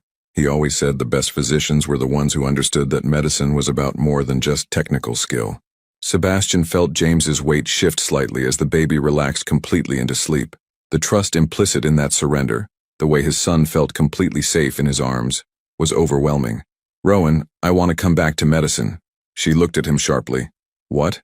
"I want to go back to practicing, to surgery, to actually making a difference instead of just making money." Sebastian's voice grew stronger as he spoke. "I want to be the kind of man our son can be proud of. The kind of man you fell in love with before I let my father turn me into someone else." "Sebastian, you can't just walk away from Caldwell Pharmaceuticals. It's your family's legacy." "It's my father's legacy, not mine." Sebastian looked down at James, then back at Rowan. "This is my legacy, this little boy, and hopefully the family we can build together if you'll let us try. Even if it means giving up everything? Your fortune, your position, your family's approval? Especially then." Rowan was quiet for a long time, studying Sebastian's face as if she was trying to read his sincerity in the lines around his eyes. "There's a position opening up in the pediatric surgery department here," she said finally. "Dr. Hartman is retiring next month." Sebastian's heart jumped. "Are you serious?" "The salary would be about 2% of what you probably make now. The hours are brutal. The administration is a nightmare. And you'd have to recertify since you haven't practiced in so long. I don't care about any of that. And," Rowan continued, You'd be working in the same hospital where I work. We'd see each other every day. Is that a problem? I don't know yet. Her honesty was both refreshing and terrifying. Sebastian, I can't just flip a switch and trust you again. Even if I wanted to. Even if I believe that you've changed. Healing takes time. I understand. Do you? Because if we're going to try this, if we're going to try to be a family, I need to know that you're prepared for it to be complicated. Messy. Nothing like the neat, organized life you're used to. Sebastian looked around the hospital room. At Rowan in her simple gown, exhausted but radiant. At James sleeping peacefully in his arms. At the modest flowers and handwritten cards from friends who had supported Rowan through the pregnancy he'd missed. This was real. This was human. This was everything his carefully controlled life had been missing. I want complicated, he said quietly. I want messy. I want real. Even if it's hard. Even if your father disowns you. Even if your friends don't understand. Even if you lose everything you thought mattered. Sebastian adjusted James slightly, pressing a gentle kiss to his son's forehead. I already lost everything that mattered once. I'm not making that mistake again. Rowan's eyes filled with tears, but this time she didn't try to hide them. Okay, she said softly. Okay, okay. We can try. Slowly, carefully, one day at a time. Sebastian felt like he could breathe properly for the first time in 8 months. Thank you. Don't thank me yet. This is going to be the hardest thing you've ever done. Good, Sebastian said, looking down at his sleeping son. The best things always are. Outside, snow continued to fall, covering the old world and making way for something new. And in room 218 of St. Mary's Medical Center, a family began the slow, careful work of healing and rebuilding. It wasn't going to be easy, but it was going to be real. Sebastian had been holding James for nearly an hour when the storm arrived. It came in the form of Richard Caldwell himself, striding through the hospital corridors like a man accustomed to having doors opened for him and obstacles cleared from his path. At 63, he was still an imposing figure, tall, silver-haired, with the kind of commanding presence that made hospital staff step aside without question. He found room 218 without asking for directions. The knock on the door was sharp, authoritative, and entirely unwelcome. "Come in," Rowan called out before Sebastian could stop her. Richard Caldwell entered the room like a force of nature, his steel-gray eyes, so much like Sebastian's own, taking in the scene before him with cold calculation. His gaze moved from Rowan in her hospital bed, to Sebastian holding the baby, to the modest flowers and get-well cards that spoke of a life far removed from Caldwell luxury. "So," Richard said, his voice carrying the tone of a man delivering a medical diagnosis. "This is where you've been hiding." "Hello, Father." Sebastian's voice was steady, but Rowan could see the tension radiating through his shoulders. "I wasn't hiding. I was meeting my son." Richard's eyes flicked to the baby in Sebastian's arms, and for just a moment, something that might have been recognition crossed his features, but it was quickly replaced by his usual mask of controlled disapproval. "Your alleged son?" The words hit the room like a physical blow. Sebastian's arms tightened protectively around James, who stirred at the sudden tension in his father's body. "There's nothing alleged about it," Sebastian said quietly. "Look at him, Dad. Really look at him." "What I see," Richard replied, moving closer, "is a young woman who has successfully manipulated my son into destroying his entire future for a child that could belong to anyone." "Mr. Caldwell." Rowan's voice was ice cold, her medical training helping her maintain composure even in the face of such casual cruelty. "I think you should leave. I think, Dr. Pierce, that you should understand exactly what you've done." Richard turned his attention to her fully, and Rowan felt the full weight of his intimidating presence. "Do you have any idea what your little reunion has cost? The engagement you've destroyed, the merger you've jeopardized, the reputation you've damaged?" "I didn't destroy anything," Rowan replied firmly. "Your son made his own choices." "My son," Richard said with barely contained fury, "has been under tremendous stress lately. The pressure of running a pharmaceutical empire, planning a wedding, managing family expectations. Clearly, he's not thinking rationally." "I'm thinking more rationally than I have in years," Sebastian interjected, but his father continued as if he hadn't spoken. "The Whitlow family is understandably furious. Miranda is devastated. The merger with their biotech division, worth approximately $2 billion, is now in serious jeopardy." Richard's voice grew colder with each word. "All because you've convinced my son that this child is his." "The child is his," Rowan said, her own anger finally breaking through her professional composure. And I didn't convince him of anything. I never even told him I was pregnant until it was too late to matter. How convenient. Convenient. Rowan's voice rose slightly, causing James to stir in Sebastian's arms. You think it was convenient for me to go through pregnancy alone? To handle morning sickness while working 12-hour shifts? To prepare for childbirth without the father there for support? You chose that path when you decided to pursue my son. I chose that path when your son accused me of carrying another man's child and walked out of my life. The room fell silent except for James's soft breathing and the distant sounds of hospital activity in the hallway. Richard studied Rowan for a long moment, and she could see him reassessing her. This wasn't the gold-digging opportunist he'd expected to find. This was a successful doctor who had clearly managed just fine without Caldwell money or influence. Dr. Pierce, Richard said, his tone shifting slightly. You seem like an intelligent woman.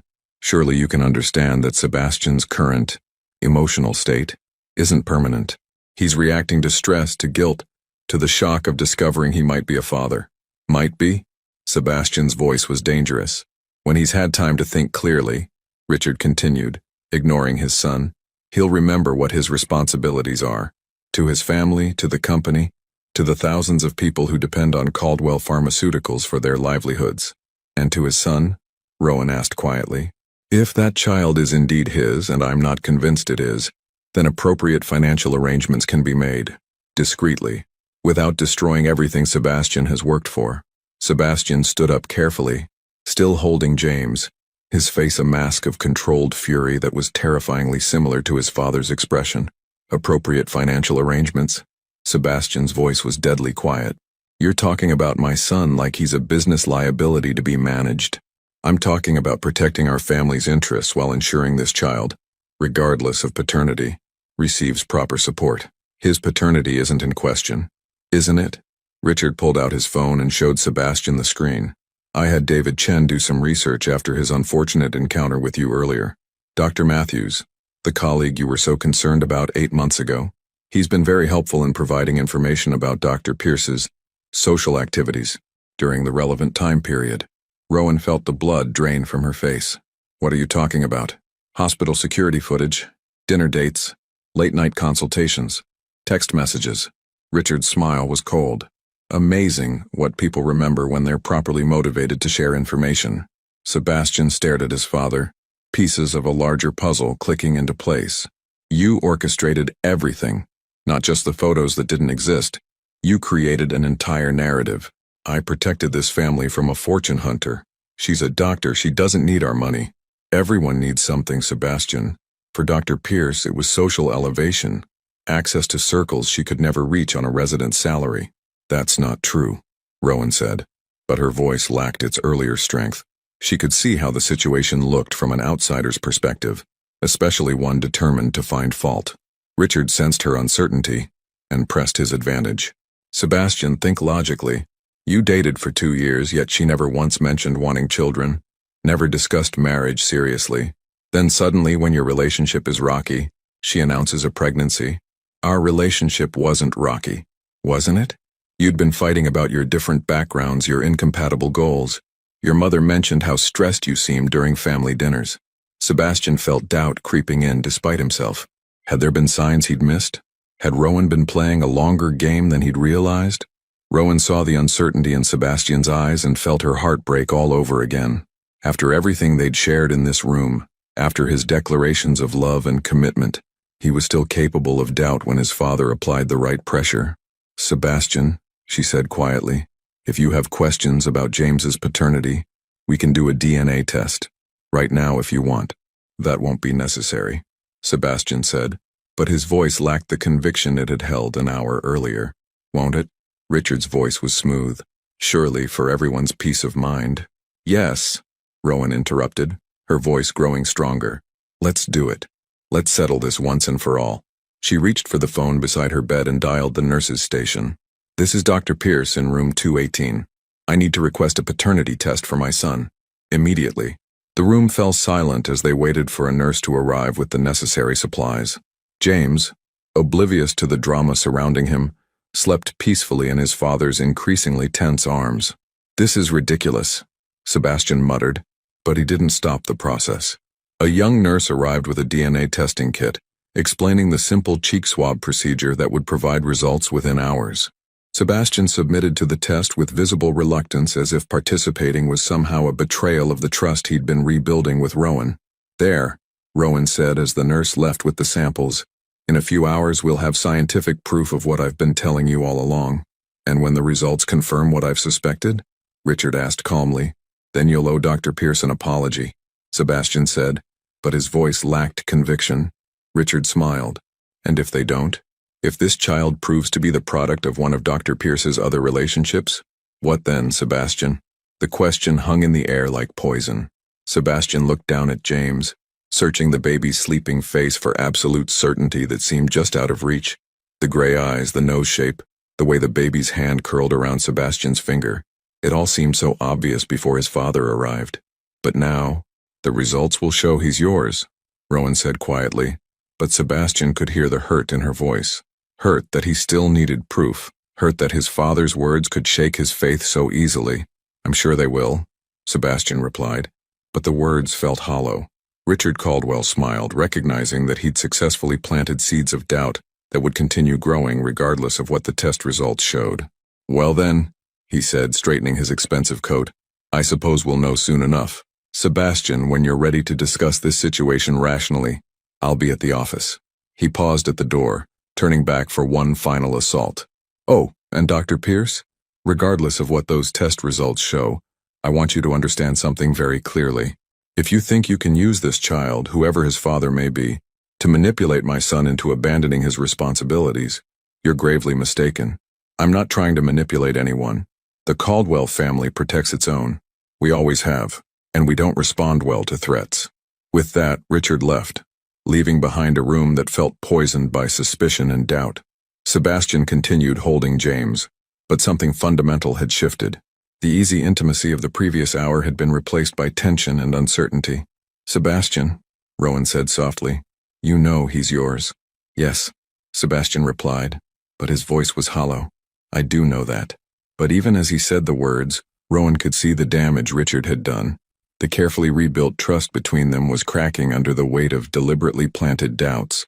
And James, innocent and unaware, slept in his father's arms while his future hung in the balance of a test that would prove what love should have made unnecessary. 3 hours felt like 3 years.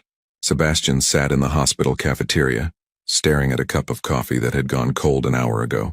He'd left Rowan's room after the tension became unbearable, every word between them careful, measured, loaded with the weight of doubt that his father had so expertly planted. The waiting was agony.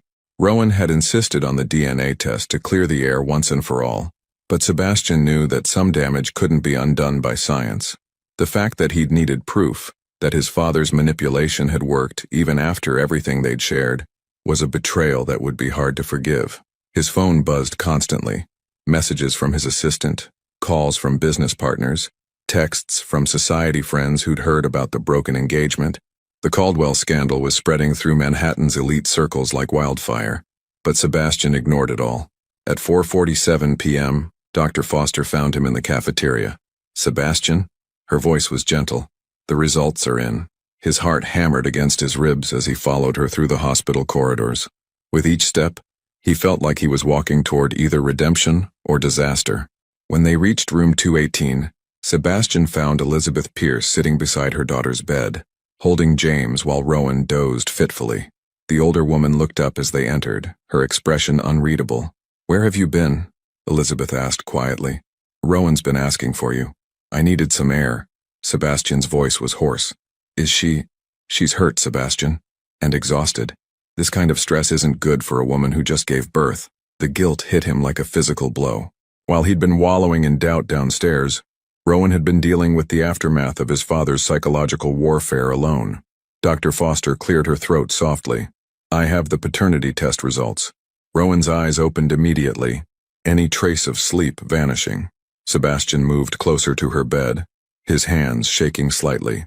"The test confirms," Dr. Foster said simply, "that Sebastian Caldwell is indeed the biological father of James Oliver Pierce. The probability is 99.97%. The silence that followed was deafening.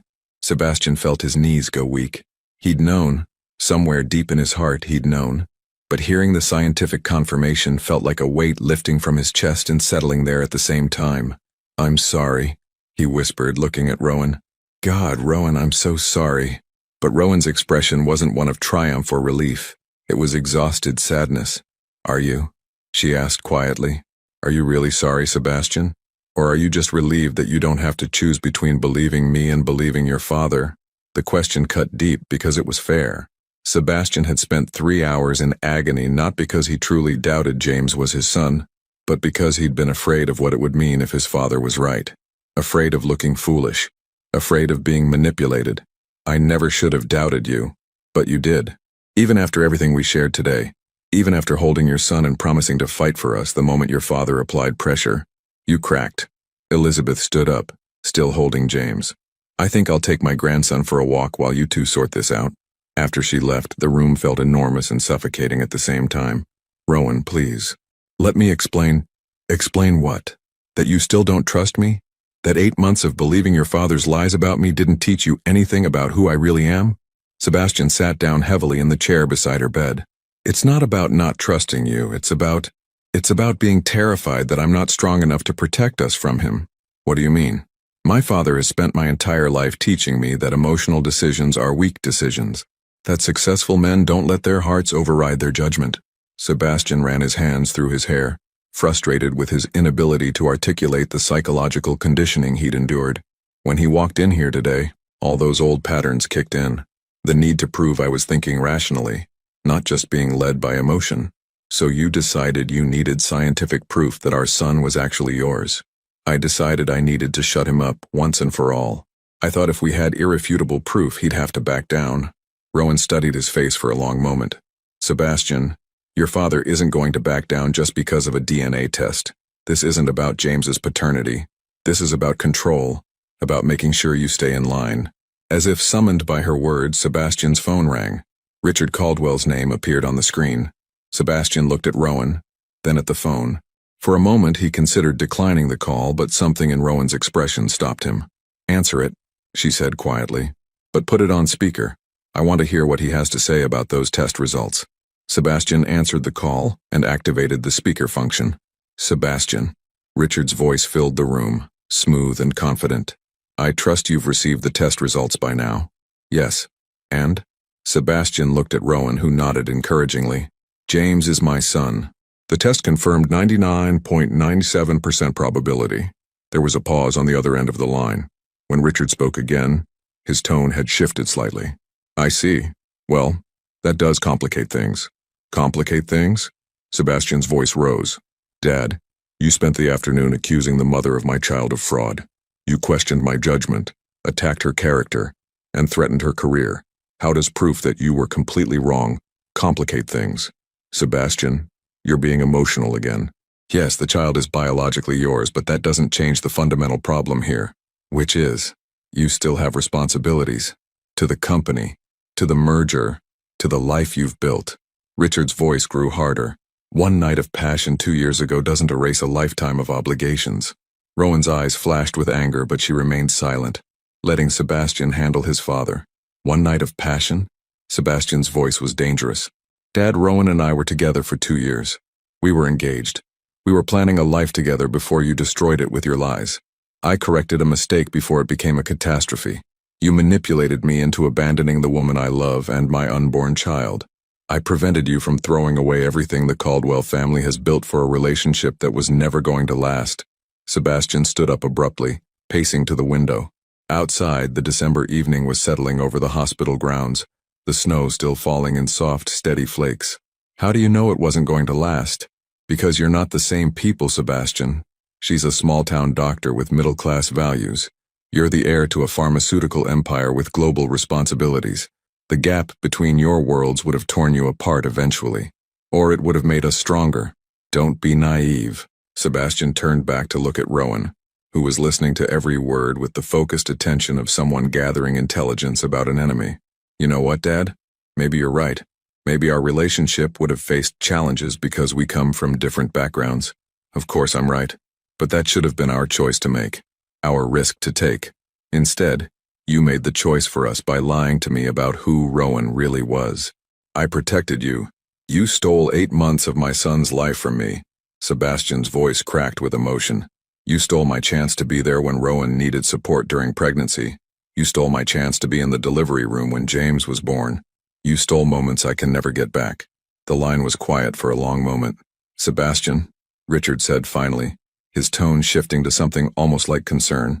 I understand you're upset. This has been an emotional day for everyone. Why don't you come home tonight? We can discuss this rationally, plan how to move forward in a way that protects everyone's interests, including Rowan and James. Of course, appropriate arrangements can be made for the child's support and education, the best schools, proper medical care, perhaps a trust fund that kicks in when he reaches adulthood. Sebastian looked at Rowan, whose expression had grown cold. And what about Rowan? What appropriate arrangements did you have in mind for her? Dr. Pierce is a capable professional. I'm sure she'll continue her medical career successfully, discreetly, without any unnecessary complications for our family. Unnecessary complications. Sebastian repeated the phrase slowly. You mean without any acknowledgement that she's the mother of your grandson? Sebastian, be realistic. Your social circles, your business associations, your future in politics, they all depend on maintaining certain standards. Dr. Pierce is a lovely woman, I'm sure, but she's not suitable for the life you're meant to live. Rowan had heard enough. She leaned forward and spoke directly into the phone. Mr. Caldwell, this is Dr. Pierce. I have a question for you. Richard's surprise was audible in his brief pause. Dr. Pierce, if Sebastian walks away from your family business, if he chooses medicine over money and love over convenience, what exactly are you prepared to do about it? I beg your pardon? You've threatened my career, questioned my character, and attempted to bribe me into silence. You've manipulated your own son into abandoning his child. So I'm curious, if we refuse to play by your rules, what's your next move? The silence stretched out for nearly a full minute. Dr. Pierce, Richard said finally, his voice ice cold. I think you underestimate how much influence the Caldwell family has in this city, in the medical community, in circles that directly impact your future and your ability to provide for that child. Are you threatening me again? I'm simply pointing out that actions have consequences, and choosing to interfere with my family's stability would be unwise. Sebastian felt rage building in his chest, but before he could speak, Rowan held up a hand to stop him. Mr. Caldwell, let me tell you something about consequences. I'm a doctor at one of the most respected hospitals in the region. I have colleagues, mentors, and patients who respect my work. Your son is a trained pediatric surgeon who could practice at any hospital in the country if he chose to return to medicine. Your point? My point is that we don't need your money. We don't need your social connections. And we certainly don't need your approval. Rowan's voice grew stronger with each word. So you can threaten and manipulate and scheme all you want, but you can't force Sebastian to live the life you've planned for him anymore. He's a father now, and whether you like it or not, I'm the mother of your grandson. Dr. Pierce, I'm not finished. Rowan's voice cut through Richard's attempted interruption. You have a choice to make. You can continue this war against your own family, and you'll lose your son forever. Or you can accept that Sebastian is an adult who has the right to make his own decisions about love, career, and fatherhood. And if I choose the first option? Rowan looked at Sebastian, who nodded his support. Then you'll discover that the love between me and your son is stronger than your money, your threats, and your manipulation. And James will grow up knowing that his father chose love over fear, even when it cost him everything else. The line was quiet for a long moment. Sebastian, Richard said finally, are you really prepared to throw away everything for this woman and her child? Sebastian moved back to Rowan's bedside and took her hand. Dad, I'm prepared to throw away everything false to build something true. And they're not this woman and her child. They're my family. Then you've made your choice. Yes, I have. The call ended with a sharp click, leaving the room in profound silence. Sebastian and Rowan looked at each other, both understanding that they'd just declared war on one of the most powerful families in the pharmaceutical industry. Are you ready for this? Rowan asked quietly. Sebastian thought about the road ahead, the legal battles, the financial warfare, the social ostracism that would probably follow. Then he thought about James, sleeping peacefully in his grandmother's arms somewhere down the hall. I've never been more ready for anything in my life. Outside, the snow continued to fall, covering the old world completely. And in room 218, two people who loved each other, began planning a future that would require more courage than either of them had ever needed before. 6 weeks later, Sebastian sat in the parking lot of St. Mary's Medical Center, staring at the building that had become the center of his new world. Snow still covered the ground, but the February morning sun was bright, promising that winter wouldn't last forever. In the passenger seat beside him was a folder containing his signed contract to return to pediatric surgery. After 6 weeks of intensive recertification courses, medical board examinations, and more psychological evaluation than he'd endured in his entire life, he was finally ready to practice medicine again. Today was his first day back. His phone buzzed with a text from Rowan. "James is awake and fussy. Perfect timing for Daddy to come say goodbye before your first surgery." Sebastian smiled, pocketing the phone. 6 weeks of rebuilding trust, of learning to be a father, of discovering what real partnership looked like. It hadn't been easy. There had been arguments, moments of doubt, long nights when James's crying had tested everyone's patience, but they'd done it together.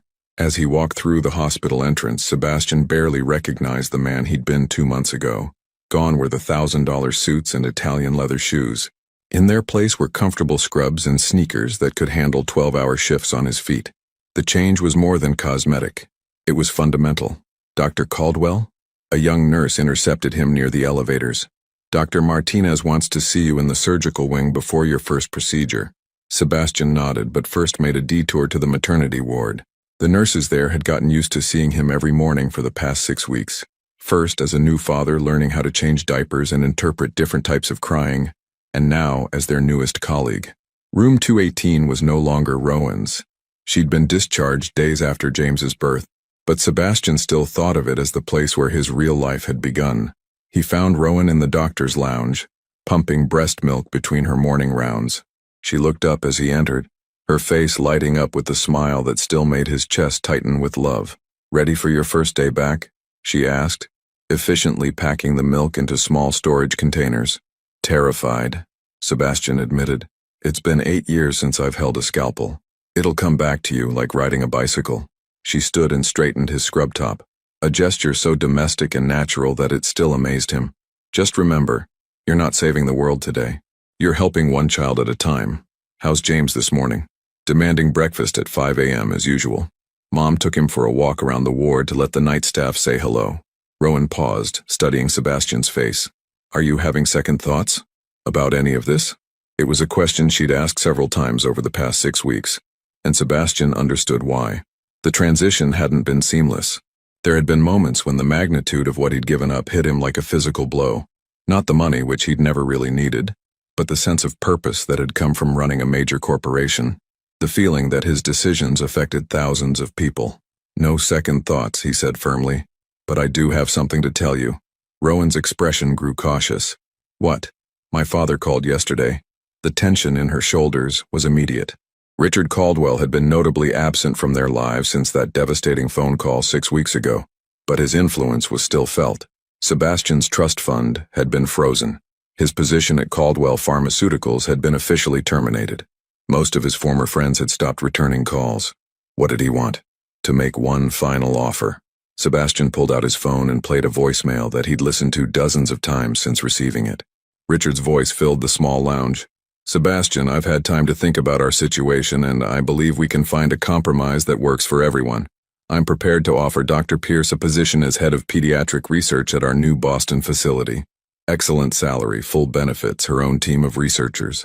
And for you, a return to the company as chief medical officer, overseeing all our drug development programs. You'd be practicing medicine in a way, just on a larger scale."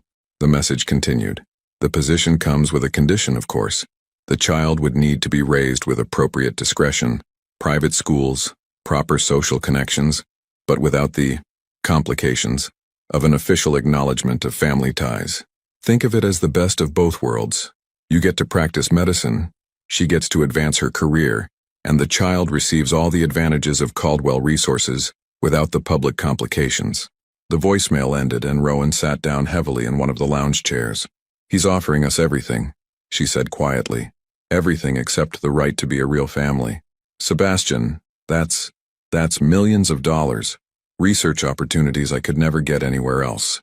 For you, it's a chance to impact medical development on a global scale." Sebastian knelt beside her chair, taking her hands in his. "Rowan, look at me." She met his eyes, and he could see the conflict there. The practical part of her mind was calculating what Richard's offer could mean for James's future, for her career, for their financial security. "What are you thinking?" he asked gently. "I'm thinking," she said slowly, "that your father is very smart. He's not offering us money to go away anymore. He's offering us success, purpose, the chance to do meaningful work. But he's still asking us to pretend that James isn't your son. He's asking us to raise our child as a family secret." Sebastian nodded. "And what do you think about that?" Rowan was quiet for a long moment, and Sebastian could see her working through the decision methodically, the way she approached complex medical cases. "I think," she said finally, "that I didn't fight for the right to raise my son with his father just to hide that relationship from the world." Relief flooded Sebastian's chest. "So we're saying no." "We're saying no." Rowan smiled, but it was tinged with sadness. "Even though it means James grows up without Caldwell money. Even though it means I'll probably never run my own research program. Even though it means you'll be just another pediatric surgeon instead of a medical industry leader. Just another pediatric surgeon who gets to go home every night to the woman he loves and the son he adores," Sebastian corrected. "Rowan, I spent 8 years in corporate boardrooms thinking I was changing the world. But you know what actually changes the world? This morning I'm going to remove a brain tumor from a 7-year-old girl named Emma. If the surgery goes well, she'll grow up to become whatever she wants to be. That's changing the world one life at a time." Before Rowan could respond, Elizabeth appeared in the doorway holding James, who was making the increasingly urgent sounds that meant feeding time was imminent. "Sorry to interrupt," Elizabeth said, "but someone is demanding his mother's attention." Sebastian stood and took his son from his grandmother-in-law, marveling, as he always did, at how James seemed to calm immediately in his father's arms. At 6 weeks old, James was already showing signs of the strong will he'd inherited from both parents. He knew what he wanted and wasn't shy about demanding it.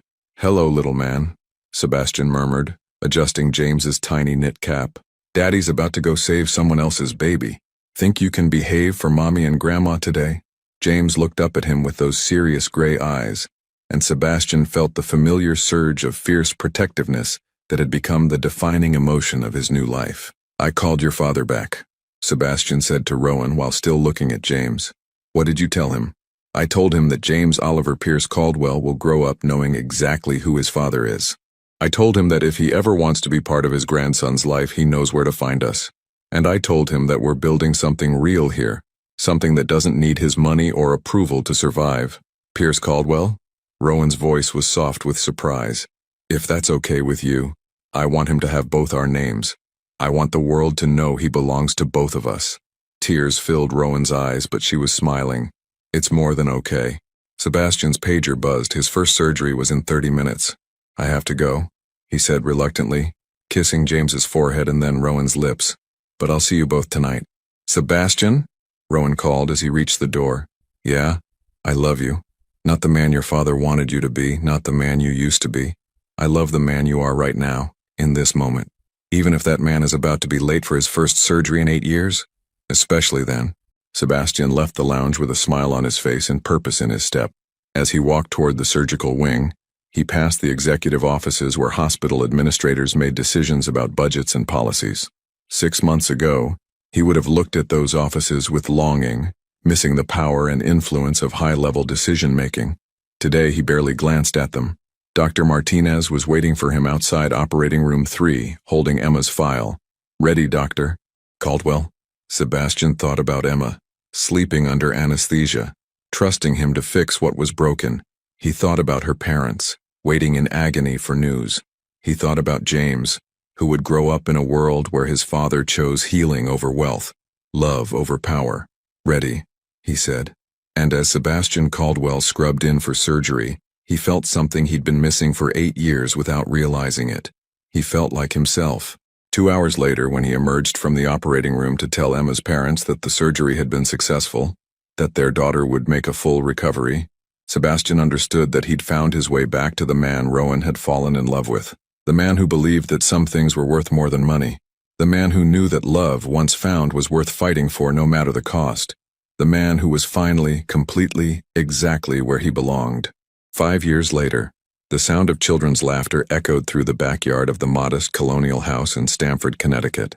Sebastian stood at the kitchen window, watching 5-year-old James chase butterflies through Rowan's carefully tended herb garden, his dark hair catching the late afternoon sunlight of a perfect October day. "Daddy, look!" James called out, pointing to a monarch butterfly that had landed on the lavender plants. "It's orange like Halloween." "I see it, buddy," Sebastian called back, unable to suppress his smile. James had inherited Rowan's curiosity about the natural world and Sebastian's determination to understand how everything worked. Last week, he'd spent an entire afternoon dissecting a flower to see what was inside, explaining his findings to anyone who would listen. "Dr. Caldwell?" A voice behind him made Sebastian turn. Maria Santos, the mother of one of his recent patients, stood in the doorway holding a casserole dish. "I hope we're not too early." "Not at all. Come in." Sebastian welcomed her and her family into the kitchen, which was already filled with the warm scents of Rowan's famous chili and fresh cornbread. "How's Carlos feeling?" "Like a completely different child," Maria replied, her eyes bright with tears of gratitude. 3 months ago, we thought we might lose him. Now he's outside playing soccer with your son." Through the window, Sebastian could see Carlos, now fully recovered from the complex heart surgery Sebastian had performed, running around the yard with James and several other children. It was a sight that never got old. Former patients healthy and thriving, living the lives that surgery had made possible. The annual patient reunion had started 2 years ago, when one of Sebastian's patients had asked if she could visit him at home to show him how well she was doing. Word had spread, and now every October, their backyard filled with families whose lives had been touched by Sebastian's surgical skills and Rowan's compassionate care. "Sebastian?" Rowan appeared from the living room, carrying 2-year-old Elena on her hip. Their daughter had Rowan's green eyes and golden hair, but Sebastian's stubborn streak was already evident in her refusal to nap when the house was full of interesting people. "The Patel family just arrived," Rowan continued, "and little Anya is asking if she can see the scar from her surgery. She wants to show it off to the other kids." Sebastian grinned. "Tell her I'll be right there." As Rowan headed back to their guests, Sebastian caught her hand, pulling her close for a quick kiss despite Elena's protests about being squished between her parents. "Happy?" he asked, a question that had become their daily ritual. "Completely," Rowan replied, the same answer she'd given every day for the past 5 years. The life they'd built together was nothing like the one Sebastian had been raised to expect, but it was everything he'd never known he wanted. Their house was modest by Caldwell standards, a 4-bedroom colonial with a mortgage and neighbors who borrowed sugar and invited them to barbecues. Sebastian drove a reliable SUV instead of a Bentley, and their idea of luxury was takeout pizza on nights when they were both too tired to cook. But it was real in a way Sebastian's old life had never been. "Daddy, Daddy," James burst through the back door, his face flushed with excitement. "Anya said you took out her whole heart and put it back better. Can you take out my heart too? Your heart is perfect just the way it is," Sebastian assured him, kneeling to James's level. "Anya needed surgery because her heart wasn't working properly. Yours works perfectly." "How do you know?" "Because I listen to it every night when I tuck you in," Sebastian said, pressing his ear dramatically to James's chest. "Yep, still perfect," James giggled, the sound joining the chorus of happy voices filling their home. As the afternoon progressed, Sebastian found himself moving through rooms full of families whose lives intersected with his in the most meaningful way possible. There was 8-year-old David, whose brain tumor removal had been Sebastian's first surgery back at St. Mary's, now showing off his math homework. There was baby Isabella, born with a congenital heart defect that Sebastian had repaired when she was just 6 months old, now taking her first wobbly steps across their living room floor. Each child represented a choice Sebastian had made to pursue meaning over money, purpose over prestige. "Dr. Caldwell?" Elizabeth Pierce appeared at his elbow, now a permanent fixture in their lives and James and Elena's devoted grandmother. "There's someone here to see you." Sebastian looked toward the front door and felt his breath catch. Richard Caldwell stood on their front porch, looking distinctly out of place in his expensive suit among the casual crowd of young families. He was holding a wrapped gift and wearing an expression Sebastian had never seen before: uncertainty. "Dad." Sebastian stepped onto the porch, closing the door behind him to give them privacy. "I didn't expect to see you. I know I should have called." Richard's voice lacked its usual commanding tone. "But I wanted to give this to James for his birthday." James's 5th birthday had been last month, celebrated with a backyard party that featured a bouncy house, face painting, and more sugar than any child should consume in a single day. Sebastian and Rowan had deliberately kept it small, intimate, focused on James's friends from preschool and neighbors from their street. It's not his birthday anymore, Dad. I know. I missed it. I've missed a lot of things. Richard held out the gift, a carefully wrapped box that was probably worth more than Sebastian's monthly salary. I've been thinking about what you said, about family, about what really matters. Sebastian studied his father's face, looking for signs of manipulation or hidden agenda. But what he saw instead was something he'd never expected to see in Richard Caldwell's eyes. Regret. The company's not doing well without you. Richard continued.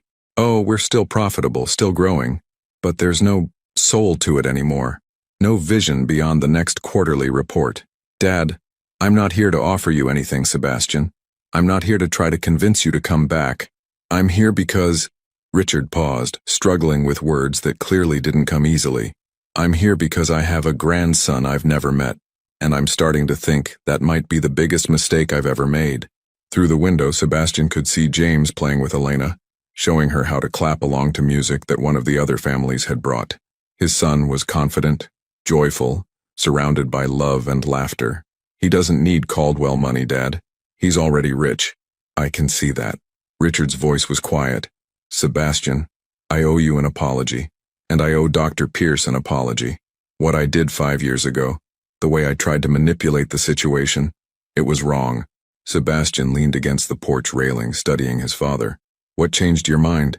Honestly, I've been watching you, from a distance. I know about your work at the hospital, about the surgeries you've performed, about the families you've helped.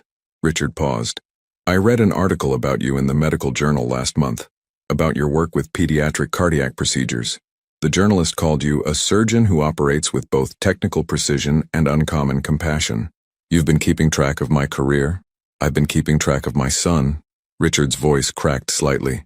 And I've been realizing that in trying to force you to be the man I thought you should be, I nearly prevented you from becoming the man you were meant to be. Sebastian was quiet for a long moment, processing this unexpected vulnerability from a man who had never shown weakness. The gift, Sebastian said finally. What is it? A medical school fund. For James. Not Caldwell money. Money I've earned separately, invested carefully. Enough to pay for his education if he chooses to follow in his father's footsteps. Dad, he's 5 years old. I know.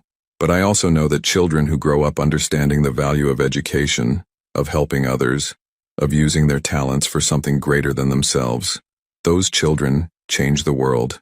Through the window, James's laughter rang out as he successfully taught Elena to spin in circles. Both children collapsed on the floor in a fit of giggles, and Sebastian felt his heart constrict with love. You can give it to him yourself, Sebastian said quietly. If you want. Richard's eyes widened with surprise and hope. Are you sure? I'm sure that James deserves to know his grandfather. I'm sure that families are complicated, messy, sometimes broken, but worth fighting for. Sebastian paused. And I'm sure that Rowan will want to meet the man who raised the father of her children. Her children. Plural. Sebastian smiled. Elena is 2 years old. She has your eyes and Rowan's stubborn streak. She also has an alarming ability to escape from any child-proof lock we install. I have a granddaughter. You have 2 grandchildren, Dad. If you want them. Richard nodded, unable to speak for a moment. When he finally found his voice, it was rough with emotion. I would like that very much. Sebastian opened the front door, and the sounds of their happy, chaotic life spilled out onto the porch. Richard followed him inside, where he was immediately confronted with everything his world of formal dinners and business meetings had never included. Children running through the hallway, parents comparing notes about sleepless nights and preschool dramas, teenagers helping serve food while texting friends. James, Sebastian called to his son, who was showing another child his collection of toy stethoscopes. Come here, buddy. There's someone I want you to meet. James trotted over, curious and unafraid in the way of children who have always been secure in their parents' love. James, this is your grandfather. My father. James looked up at Richard with those serious gray eyes that were so much like Sebastian's own, and Richard felt his careful composure crumble completely. Hello, James, Richard managed. Are you really my grandpa? James asked with the directness of a 5-year-old. Yes, I am. Do you know how to listen to hearts? What? James grabbed one of his toy stethoscopes and held it out. Daddy taught me. You put this part on someone's chest and listen. Want to try? Richard knelt down to James's level, accepting the toy stethoscope with hands that shook slightly. Show me how. For the next 10 minutes, Sebastian watched his father learn to listen to toy heartbeats under the patient instruction of his 5-year-old grandson. It was a sight he never could have imagined. Richard Caldwell, pharmaceutical empire builder and manipulator of lives, sitting cross-legged on a living room floor while a small boy explained the proper technique for pretend cardiac examination. Richard? Rowan appeared beside Sebastian. Elena balanced on her hip. I'm glad you came.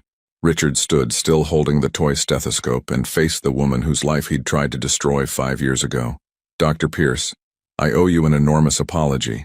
Yes, you do, Rowan agreed calmly. But apologies are only meaningful if they come with changed behavior. I understand that, and I hope I'll have the chance to prove that I've learned from my mistakes.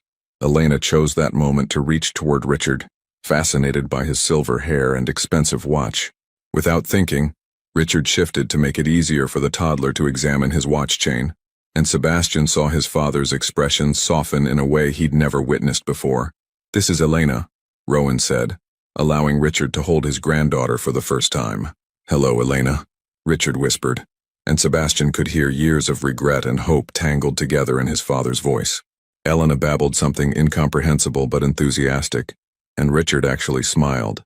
Not the calculated smile Sebastian remembered from business meetings, but something genuine and warm. She likes you, James observed. She doesn't like everybody. She cried when Mr. Peterson from next door tried to hold her. Did she? Richard asked, clearly charmed. Yeah, but she likes you. That means you're okay. As the afternoon wound down and families began to leave, Richard found himself reluctant to go. He'd spent hours listening to James's explanations about butterflies and playground politics, had helped Elena stack blocks and knock them down, and had even been recruited to help Rowan serve dessert. This is what happiness looks like, he said to Sebastian as they stood on the porch again, watching the last guests drive away. This is what love looks like, Sebastian corrected. Messy, complicated, imperfect love. I spent so many years trying to control outcomes, trying to engineer perfect solutions to complex problems. Richard paused. I never understood that the best things in life can't be controlled. They can only be embraced.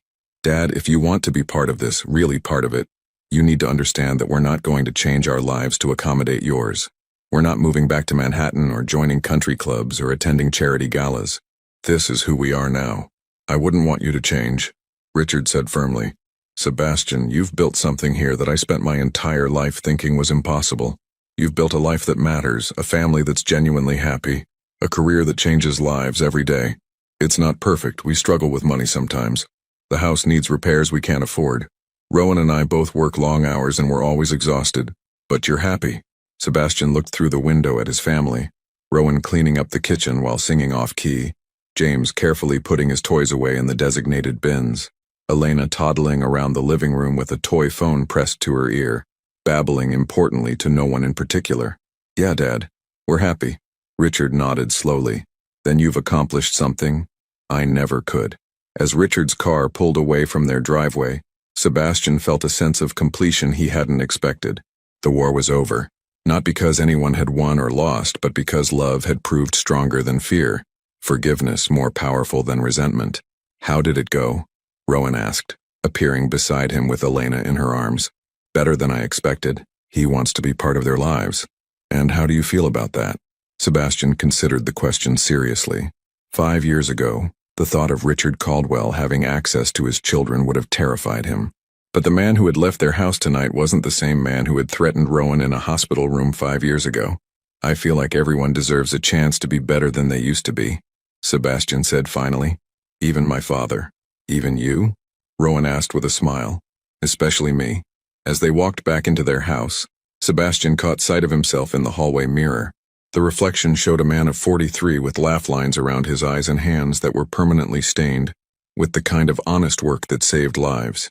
His hair was grayer than it had been 5 years ago, and he'd never be as wealthy or powerful as he'd once been, but he was exactly who he was supposed to be. Daddy? James appeared at his elbow, holding a book about dinosaurs. Will you read to me? Of course. And Elena too? And Elena too.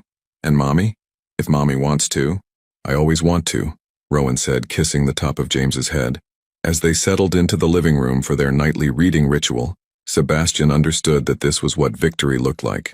Not the absence of struggle, but the presence of love strong enough to weather any storm. 5 years ago, he'd thought he was choosing between two different lives. Now he understood that he'd been choosing between fear and courage, control and trust, the safety of emotional distance and the risk of loving completely. He'd chosen love, and every day since, that choice had been validated by moments exactly like this one. His son curled against his side, his daughter playing quietly on the floor, his wife's hand in his, their modest home filled with the kind of contentment that couldn't be bought or inherited or stolen. Outside, snow was beginning to fall again, the first of the season. But inside, their family was warm, safe, and exactly where they belonged. Sometimes, Sebastian thought, as he opened James's dinosaur book, love really was enough. Your participation means a lot to the channel. Please share your thoughts in the comments. Thank you for watching. If you enjoyed the story, please subscribe to our channel and leave a comment below, letting us know what you thought. Your feedback and support mean a lot to us. Stay tuned for more exciting